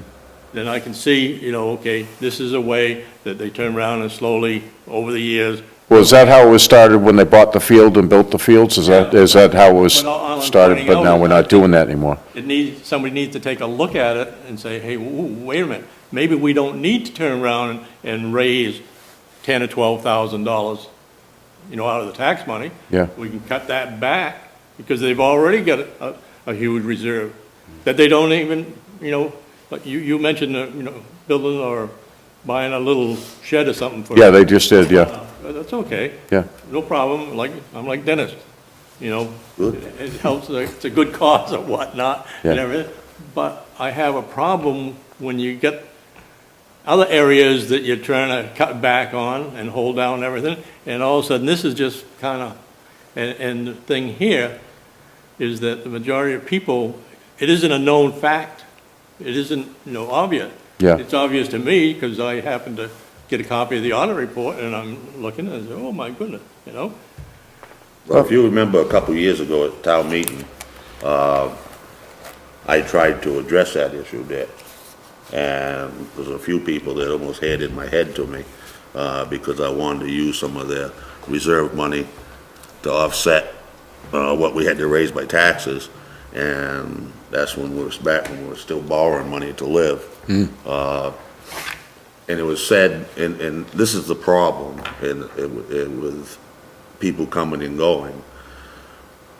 And the people that are doing the RAC, I take my hat off to them, they work very hard and they're very good people, But they had an intention of expanding the field up there and putting in parking, more parking and things like that. Well, if you understand the history of the property up there, what is done on that property is all DEP will let you do on that property. Because back, even when we built that property, for the RAC, we still ended up paying a fine to DEP because we used a little more wetland than we should have. And basically, that is the problem with that piece of property. Most of it is wetland, and what they've got is what they've got. And when you have new people come in and they see all this property and they say, geez, we could put another field here, we could do this here, and then you try to explain to them, no, you can't. And this is why. So the intent of this rollover and building up this fund was for an expansion up there and do more things. Yeah. But the reality is, the state isn't gonna let us do any more up there. Okay. Essentially, I forget if the total acreage is either 25 or 29 acres. About 25. Okay? We're using 5 for the ball field, then you get the little swampy area, and then the other 20-some odd acres on the other side is actually useless. Useless? Yeah. You know, It so, it borders the Garding Road, Mm-hmm. and the problem with, if you ride down the Garding Road, Not the and you Garding go Road, right not along the there, all of a Garding Road. sudden, you know, it's like a 20, 30-foot drop-off. So you don't have easy access where you could develop from the Garding Road in. So about the best thing you could use it for would be hiking trails or, I don't know, whatnot, but it's nothing, and that's the problem, Ted. Yeah. Is, you know, they just can't do any more than what they've done. And it's no fault of the people who are there because they weren't around when we went through all this. And they don't really understand what the limits are. And, say, God love them for the amount of work they do, but they're very limited in what they can do. Yeah. And what they have in this, general fund for, or surplus account for, I don't know. And this might go back to the fact, Ted, we talked a few weeks ago about, how we really need to get a capital improvement committee, started up so that the capital improvement committee can address some of these issues and the finances and stuff like that, come up with some kind of a plan. Mm-hmm. But that's for another night. But I hope we bring this up on the floor when it comes up, because if that's the way people feel, then there's 12,000, how much is it that we're putting forward? Recreation, 12.4, Is our share? that's the gross. Yeah. Okay, yeah, I mean, if the people decide that they want to cut that this year and let them use their 11.4. reserves, So last year, the difference was 400, this year the difference is 1,000. yeah. That's definitely going to help us with this tax bill we have this year, so I mean, Well, let's bring it up on the floor. Well, okay, so how would you phrase that? Because if they don't actually have the more funds, are you Oh, you're right. If proposing we reducing the wrote gross down- budget? You can't take it from the, from that account unless No. you specifically have another article. No, You you can- can't, you can- if you voted down the 12,400, then they would get nothing because they wouldn't be able to use the capital, they wouldn't be able to use their reserve Right. fund. No, Yeah, you, but no, you can make an amendment to, not to raise, But they still wouldn't have the budget. appropriate, no, yes, you can appropriate the money from the reserve account. You just In the wouldn't raise one it. article? Right, well, you see, because You here, wouldn't need to raise it, Right. all you need to do is Is appropriate. appropriate it. But could you appropriate it from that account in oh, this yeah, article? oh, yeah, town meeting can do that. Well, Okay. can, Just food for thought. would that have to be a recommendation, instead of the selectmen saying we accept that whole article, would it be, the recommendation of the selectmen be, but we don't raise the 12.4, we appropriate it instead, so, or the Warrant and Finance can make that recommendation? Okay, Yeah, we're just not But the raising it. thing that's all. here, yeah, I think it'd go a lot smoother if somebody discusses it with the rec committee ahead Right. of time. Well, I Otherwise, all of a certainly, sudden, they think, you know what the thing is, somebody goes, oh, you're penalizing the kids, you hate kids and whatnot. well, And then- yeah, Bill's the liaison, so Oh, is it? I'll ask him to talk to them. well, I'm certainly not a fan of blindsiding anybody, or going in half-cocked. I mean, I think this would require a certain level of discussion to see that if that makes sense. I mean, as opposed to a maybe- whim at a workshop. Well, maybe we could get them to come to our official Warrant and Finance meeting. I have no problem sitting down with, when do they meet, do you know? They usually get an email when they're gonna meet. Bill goes to all their meetings. I know they meet once a month, but because of kind of what's happening here, they have to change their meetings a lot, so it's not always at the same day, but it's on a Wednesday, and it's usually here at 7 o'clock, I wanna say. But I can find out from Bill. But I have no problem of sitting down with them and, explaining, so that they don't turn around. Oh, yeah. Yeah, I mean, it's I not, we don't want to blindside them, but I was just trying to if explain.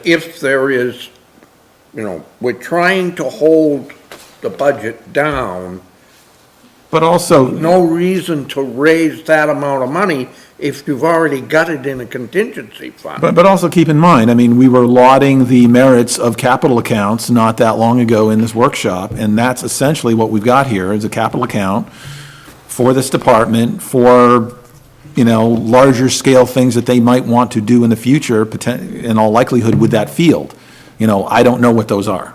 So how much have they spent, this past year? I had that here. I don't know. I think, Actually, the expense report is right here.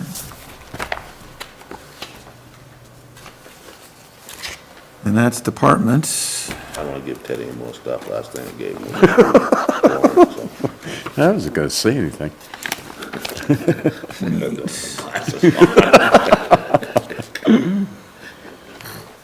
I was gonna, let's see, finance.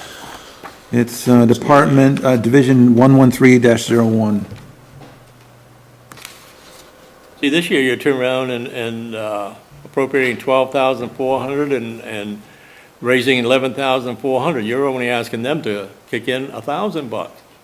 But how much do they really, spend in the course of a year? For normal operating expenses. Any capital funds should turn around and come out of that reserve fund. So they got unexpended is 5771 of the 12,400. Almost 6,000. Yep.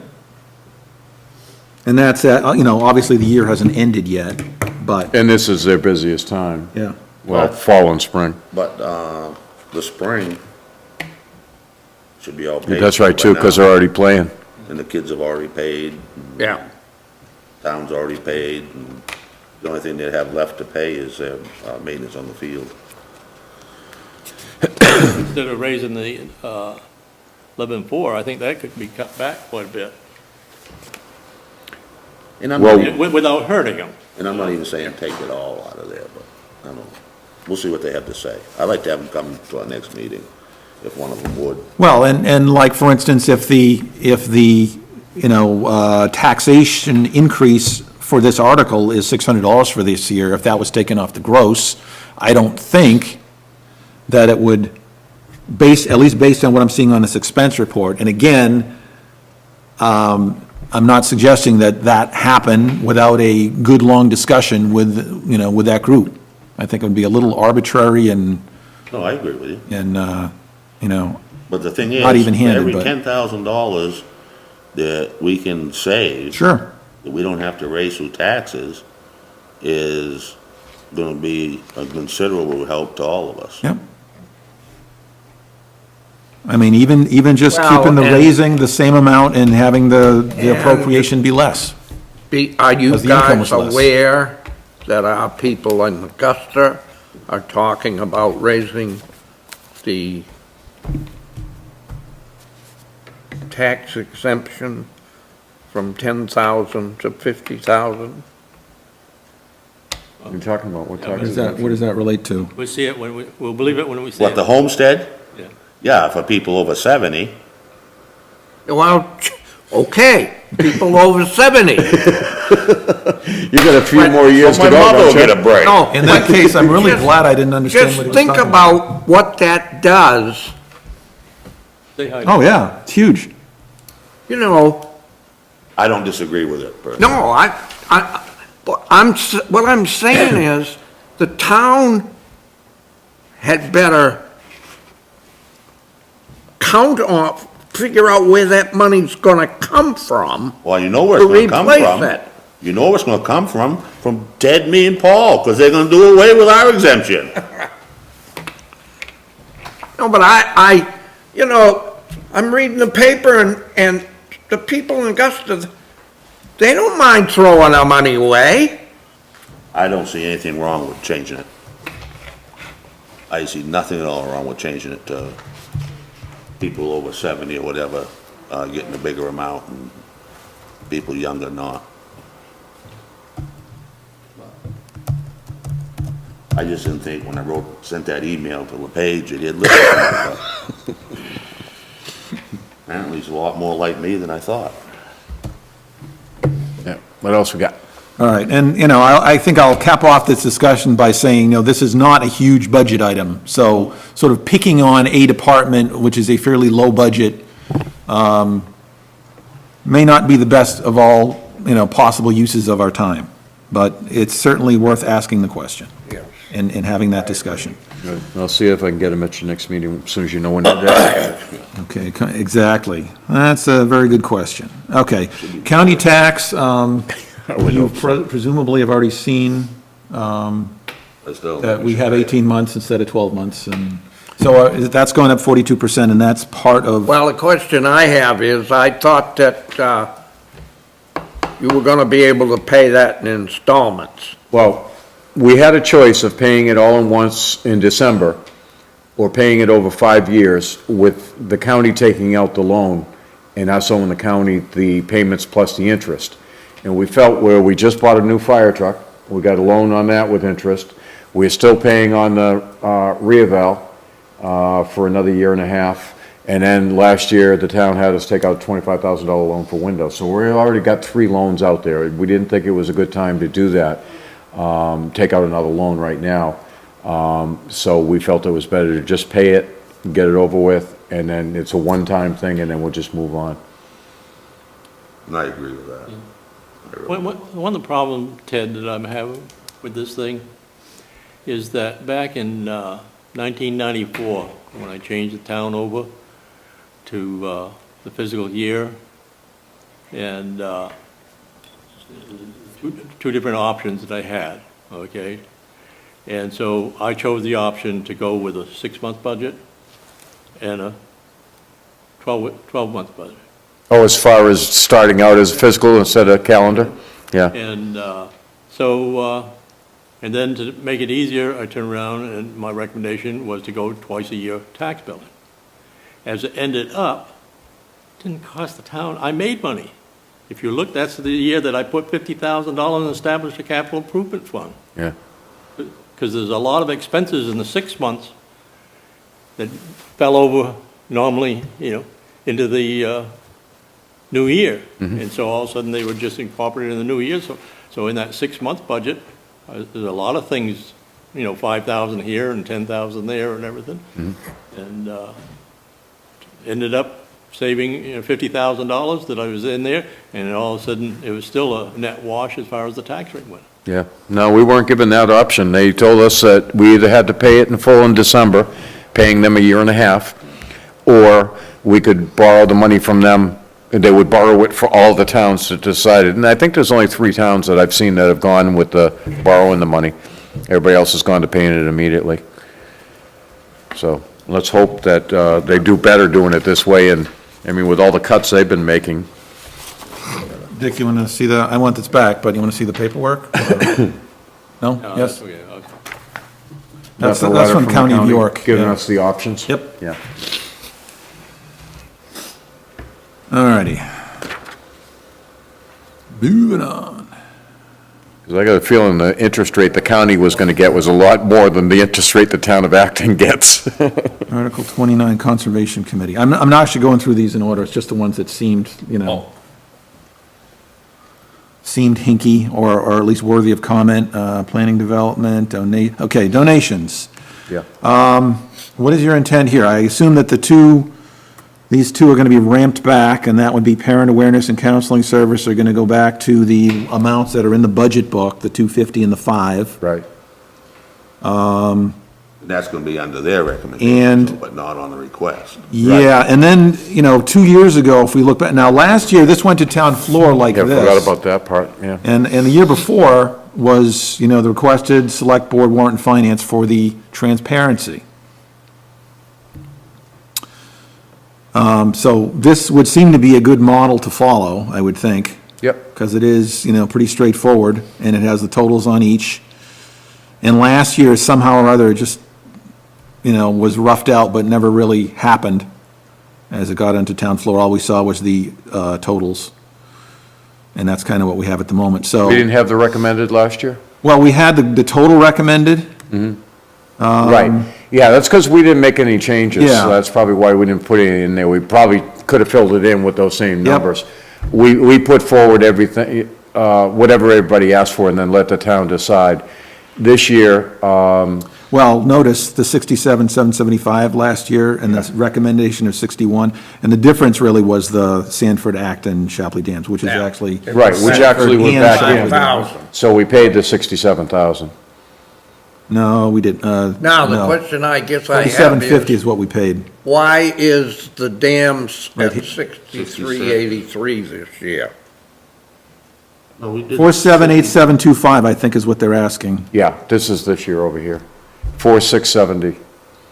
That's one, what is it? Where is that? Right here. That's 1/4. 4670, and last year, we, on town floor, changed the 6383 to 478725. Because that's what they said 1/4 would be. Put the beginning of that article back up. Which one? The one you're on right there. The last year? Yeah.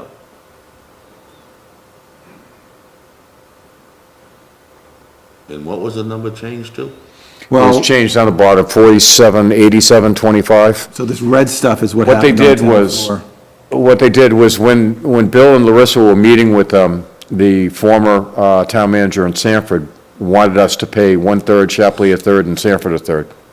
And Bill and Larissa went to all the meetings, and they said, no, you got a higher population, you have better income tax base, you pay a half, and we'll pay a quarter, we'll pay a quarter. And they didn't want to do that. But then when they presented it on the floor, they said that they had changed their mind, and they agreed that that's the way they would do it. So that's why we went from the 6383 down to 4787. So that's 1/4 of it. 6383 would have been 1/3 of it. So they came to the town floor and asked for 1/3, but then on the town floor, they said that that they had finally decided that it's only going to be a The quarter. reason, Now, no, I'm looking back at this. How was that legal What? to do that? To reduce it? No, to increase it. No, we reduced it. From They asked 6383. 6383, we reduced it to 4787. and that was, This was what was requested. No, I'm not talking about that. I'm talking about the total amount. 67. What was requested was What did we end 67,775. up with? 66,179. Let's see, to amend the article to I'm happy. 66,179. He thought it went up. but they, So basically, this recommendation is nothing for the dam, for those dams. It's assumed zero Last year. last year. This year it's in there. But the town opted to give them the 25% of their total cost. The selectmen voted So not to the- fund it. So it was raised from the recommendation, but it was, it was not as much as the original appropriation of the article itself. Shapley has to maintain a certain water level to run their sewage treatment plant. Shapley or By federal Sanford? edict. Sanford or Shapley? Sanford. Sanford. And I questioned why we should pay 1/3, because Sanford, if we made them pay the whole thing, they'd still have to do it. Right, but it was 25% what we ultimately did. Finally came to an agreement. We paid 25, Shapley paid 25, and Sanford pays 50. Well, we didn't come to an agreement yet. What we've done is left it under the charities, but I did just get a letter inviting us to their next meeting I don't know who got in touch with them, but they said that the selectmen are interested in joining, so I just got an invitation to the next meeting. In Sanford? Yeah, I think it's in Sanford, but it's on 8 o'clock on a Monday morning, and I'm at work then, so I won't be going. Yeah, and it is worth, Yeah, it's at the City Hall. it is worth pointing out that this is Sanford and Shapley Dams. And what evolved at the workshop last year was that Acton. their intent. Yeah. Should be in there. Their intent was to be Sanford, Acton, Shapley Dams, which is where they got the acronym. But when we didn't opt in, they changed it to and instead of Acton, and, it basically reserves it for us should we decide to come to the party. But right now, we have no say in any of that, and Right, so all we we're should doing is take giving them a Acton out. donation. Right, the word Acton shouldn't be in there. Right. That's my opinion. No, I agree. So we want to make some notes here? We're not a member. No, but as I say, the dam's down in the town of Acton. No. They wanted us to become part of a nonprofit group, Well, as I say. yeah. And until we do, Benefit from it, from all our tax revenue. Yeah. Pull the plug on the dam, and all of a sudden, No, the key is just our name. Our name should be on until we become a member. All right, so we also want to take this stuff.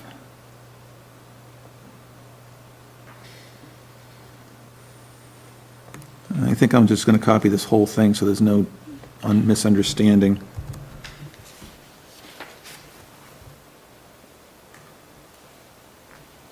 You're gonna send that to Michelle? Yep. Okay, and then finally, in this section, we have the lovely Balch Lake article. It's a separate article at this time because it's a first-time donation request. Ted, you were saying something last workshop about making a recommendation for less than that, because we don't typically come to the table with, $5,000. Yeah, like Horn Pond came in last Sorry. year for 1,000. There was another one that. Great East Association. Great East came in for 1,000 last year for their first time. And for Horn Pond to come in, brand new for 5,000. Because I think what's happened since then is I think, some of those groups have decided to join AWA. And AWA gets 5,000, and then those other monies are gonna go in, because they do work on all of their lakes, so. Yeah. To me, that makes more sense, is rather than giving each group $1,000, put it all together and have one group oversee all the lakes. And Well, one thing that we don't have, or at least I haven't seen it, is, in like Acton Shapley YCC, they do good work. What lakes do they cover? I don't happen to know what lakes they cover. They're just on, Square Pond, Mousum, and Loon. So, where do we have overlap in our efforts, and should we address that Well, or not? what the Acton Shapley YCC does is different than what the other groups do. They're more of getting kids jobs, helping with, these stormwater management things and everything we were talking about. They'll go in and do the work on people's property if the people buy the materials. Yep. Or they're Wonderful thing. the ones, well, actually, I think almost all of them now have kids working at their piers checking for invasive plants. So, because that's a lot of what the two new ones came in last year was, they said, okay, you're giving money to Acton Wakefield Watershed, and you're giving money to Acton Shapley YCC, and these kids are doing work. We're paying kids to do it out of our own dues, so we want some money into our accounts too, so. that YCC, they do a lot of diversion. Yeah, yep, And see, yeah. this is my problem, Ted. This is my problem. We give money to the Acton Shapley Right, and Acton Wakefield, right, okay? And they do the work on the lakes for preventive maintenance and things like that. And they do, boat inspections and things like that. right. Then you got these different associations now, Hans Pond, Grady's, and different ones, and now Balch Lake, the lake associations asking for money to do what these bigger organizations are doing. Yeah. And And that's so where you want to know the we're overlap. double dipping is what they're doing. They're double dipping. And this is why I've been against this, giving the lake associations any money from the very beginning, was the only time that I supported it was when we had to do some repair work to the Square Pond Dam. And it had to be done, and Acton and Shapley both chipped in, whatever it was, $5,000 I think it was, apiece yeah, or whatever. 5,000, yeah. And do it. I agree with that. But what it is, in reality, is we're paying twice. And I don't really agree with giving, say, Great East Lake Association $1,000 so they can have their hamburgers and hot dogs and ride around on the lake there 4th of July, and have a big party. With this Article 34, did they explain what the 5,000 was for? Oh, yeah. Yeah, Yep. It's for that, remediation on the, they've got the invasive plants that have taken over their lake, and they've made up a boat, and they've hired divers that go down polar plants, and they're putting chemicals into their lake every year. And, I was surprised, I didn't think we had that many houses on Balch. Balch, but we do. We've got quite a few properties on Balch Lake, so, you know, they've been working really hard and spending a lot of money. They took a, pontoon boat and converted it into some kind of a vacuum machine and stuff that actually sucks the plants up. Vacuum cleaner. Yeah, it deal, sucks the yeah. plants up and everything. Yeah. The divers go down and release them, and then Yeah. the machine, the boat sucks them up. So they've spent a lot of their own money. And again, it's like last year, we had 2 new ones because they saw the other lakes were getting money, and then this year, now Balch Lake. Although in Balch Lake's defense, they've come to us 2 years in a row, but they came in after town meeting, and we kept telling them they had to come back in January. This is the first time they got to us in January. That's why it's on this year, because they came to us in a timely manner this year. I mean, I agree with helping them out, getting rid of that stuff. I mean, I'm not Yeah. disagreeing with it, but Yeah. there's a line there too, you know what I mean? Yeah. And I 'Cause all it read is that seed letter money at the anyway. last workshop.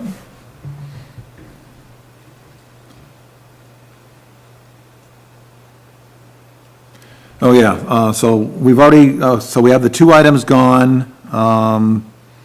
Yeah, which 2 are gone? Well, it's not gone, excuse me, reduced, back to the budget. Parent awareness, counseling service. Yeah. They're somehow or other, from the budget book, which was the same as last year, to the warrant, they both got doubled. Yeah, and they asked, And that skewed the total. So the total remains, and now the total, if those 2 are reduced, the total will go back to equaling the detail. okay.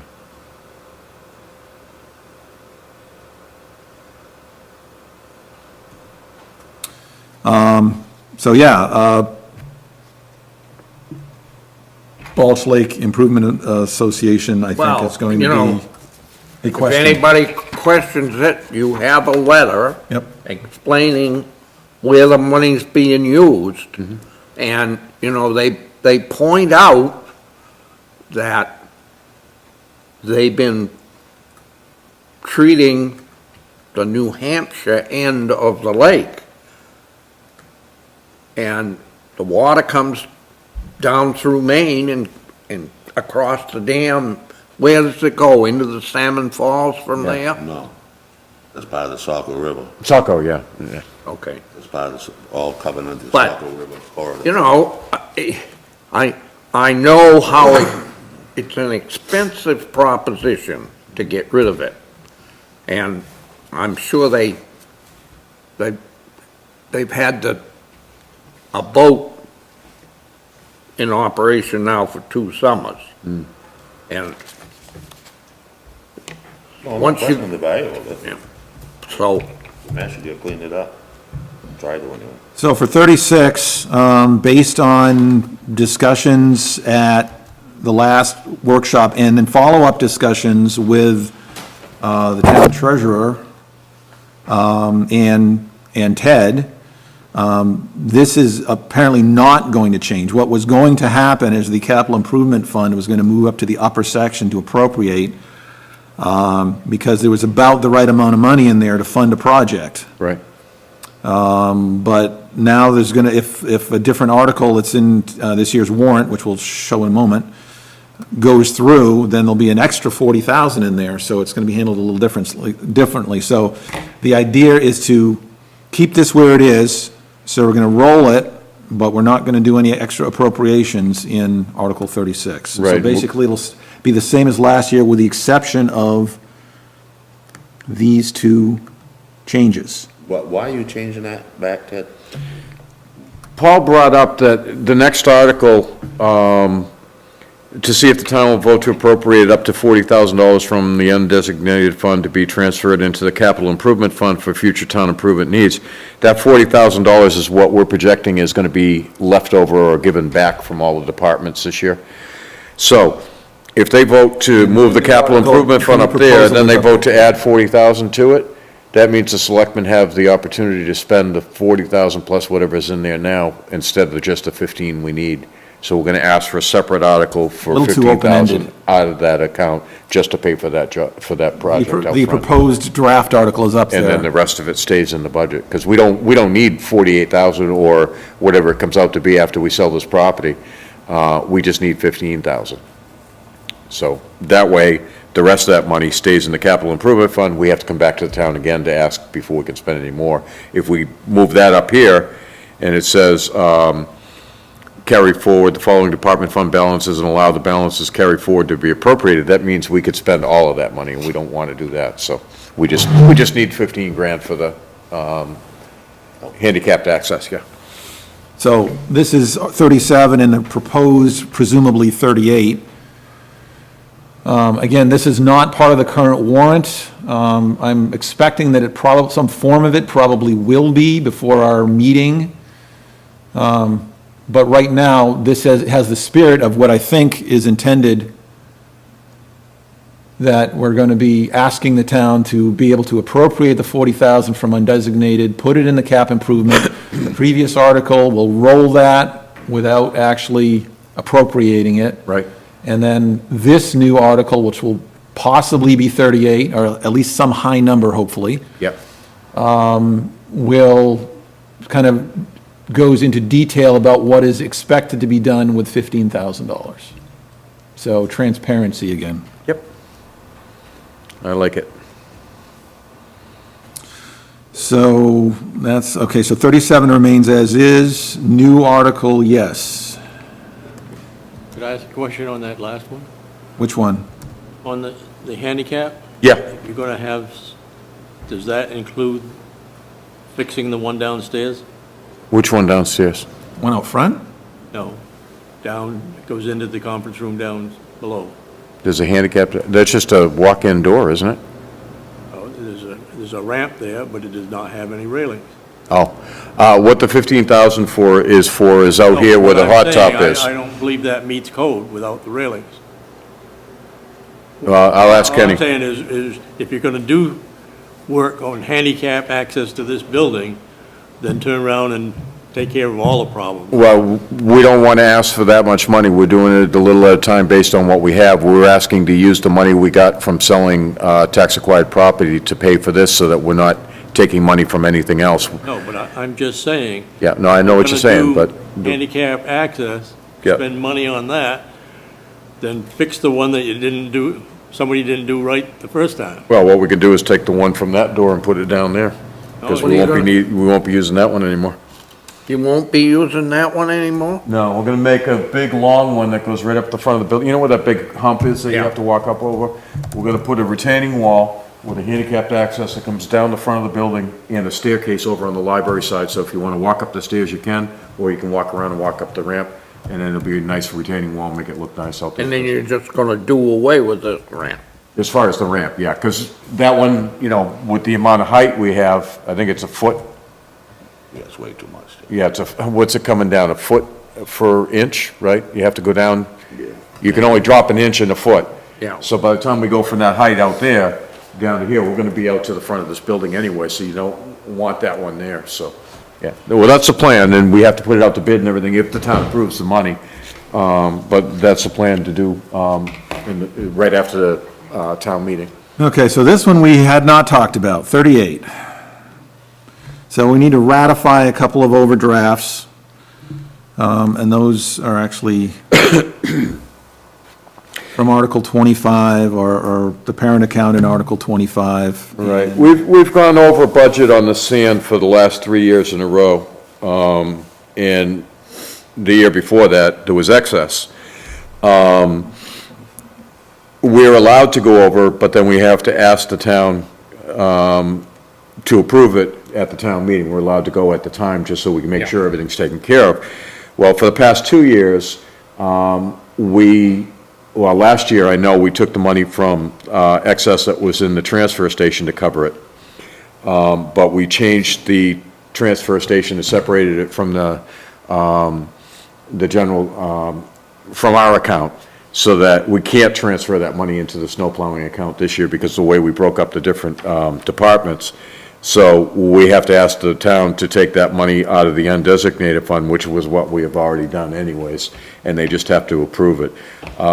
District 1 plowing, he went over by $7,802, and we have to have that okay too. We're allowed to go over 35%? That was quite a bit. Yeah, I think it's 35%, in those budget items, not over the total budget. We're allowed to go over 35% of the winter budget.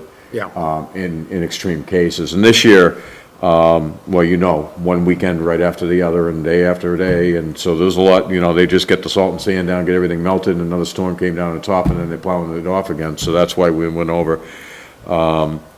Last year, we were about the same over.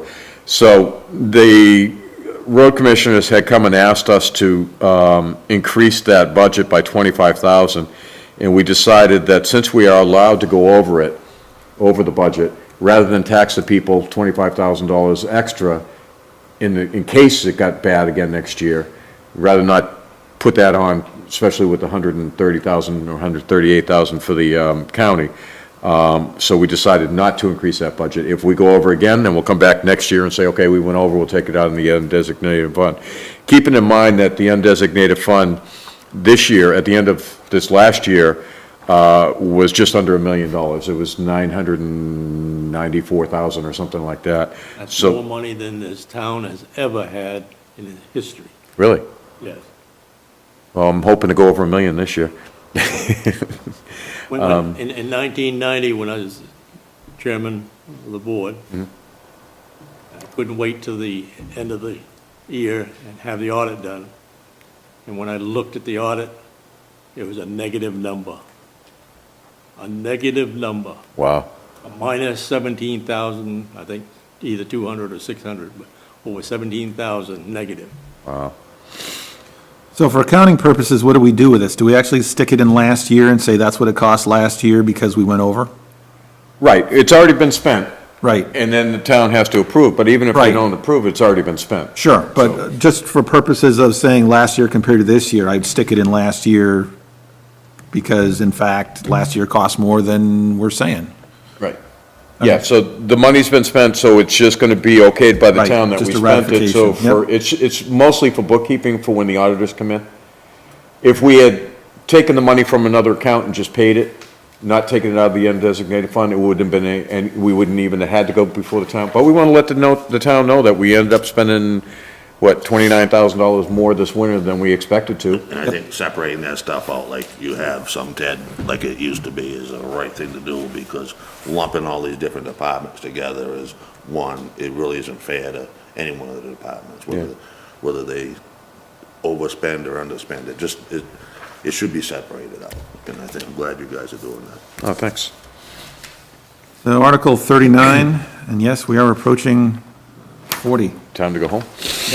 All right. So this one, Article 39, it's phrased a little differently. I mean, this has been a sort of a, with the exception of maybe 2010, but the last couple years, we haven't broken quite out as much detail, accepting all funds as provided.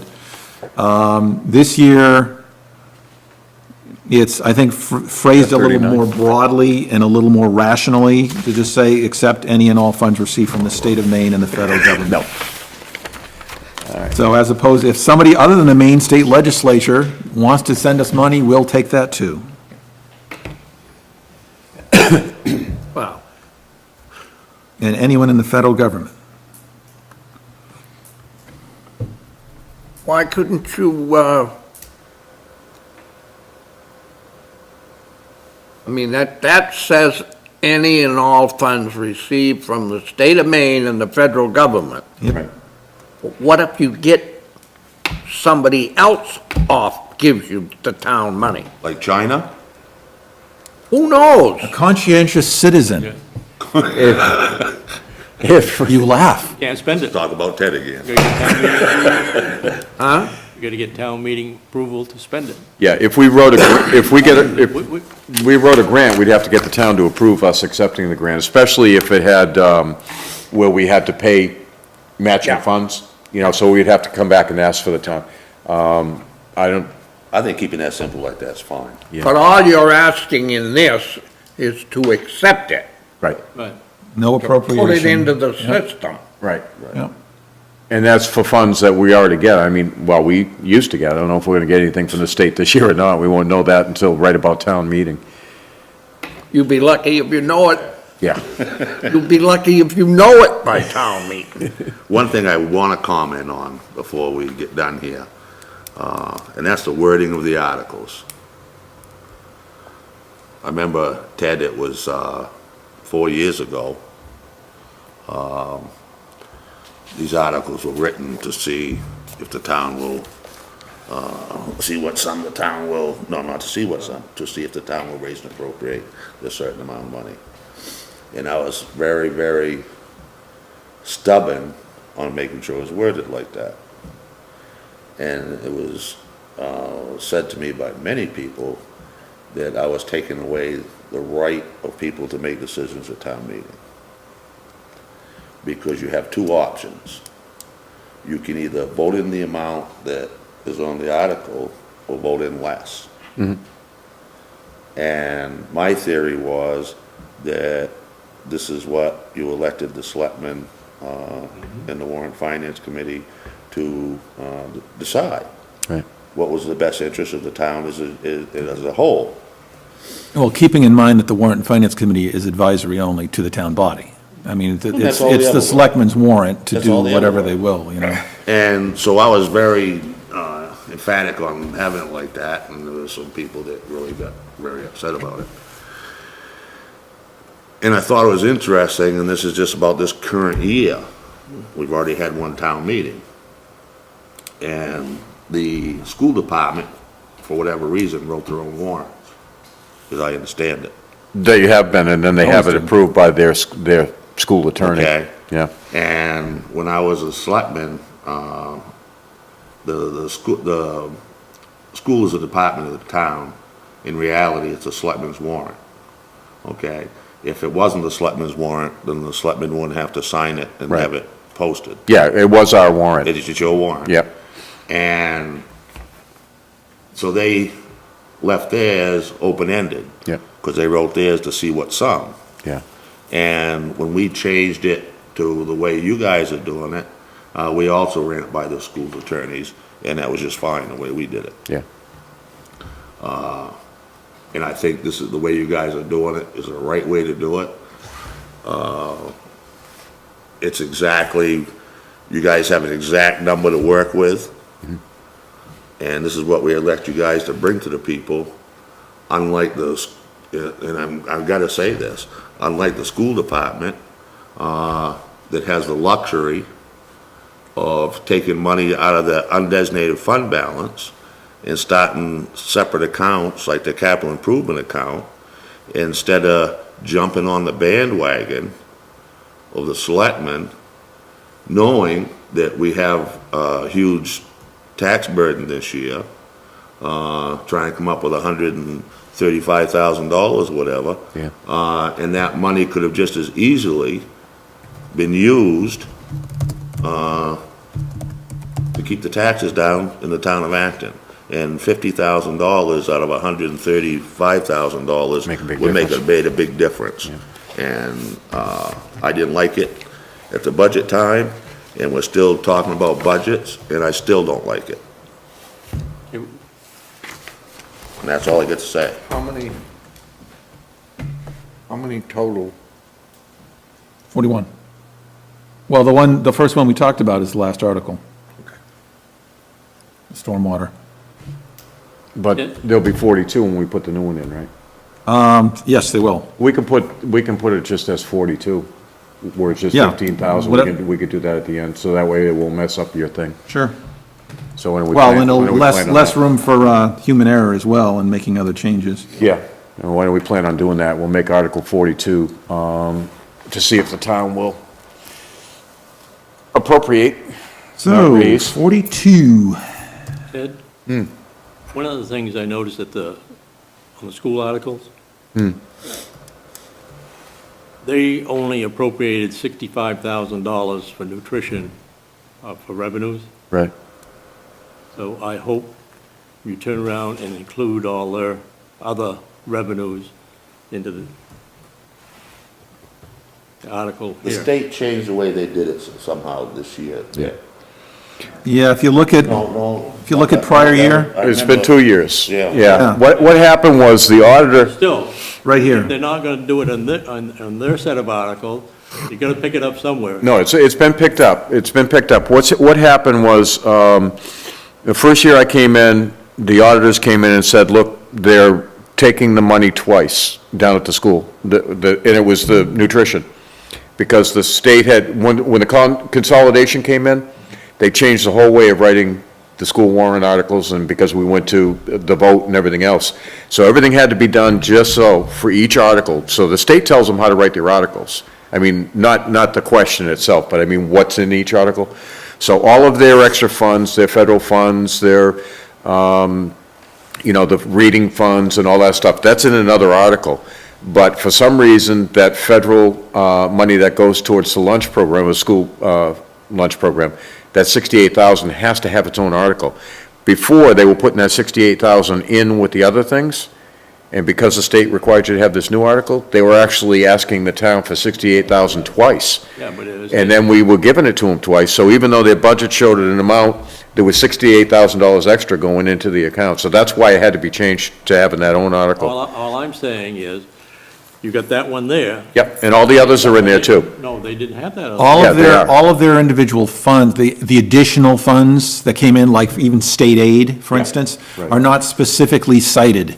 But they individual. represent the difference between the net and the gross figure in a couple of adjacent articles, in like, I think 16 and Supposedly the 17. state changed, you gotta do it this way. You have to, yeah, they have no choice. We used to have the Medicaid and, Yep, you'd list them all, kind of like we do here. You still- Yeah. Yeah, and And I mean, not- a not couple with the years school ago, we anymore. did list They said them, not to do it but we don't do that anymore.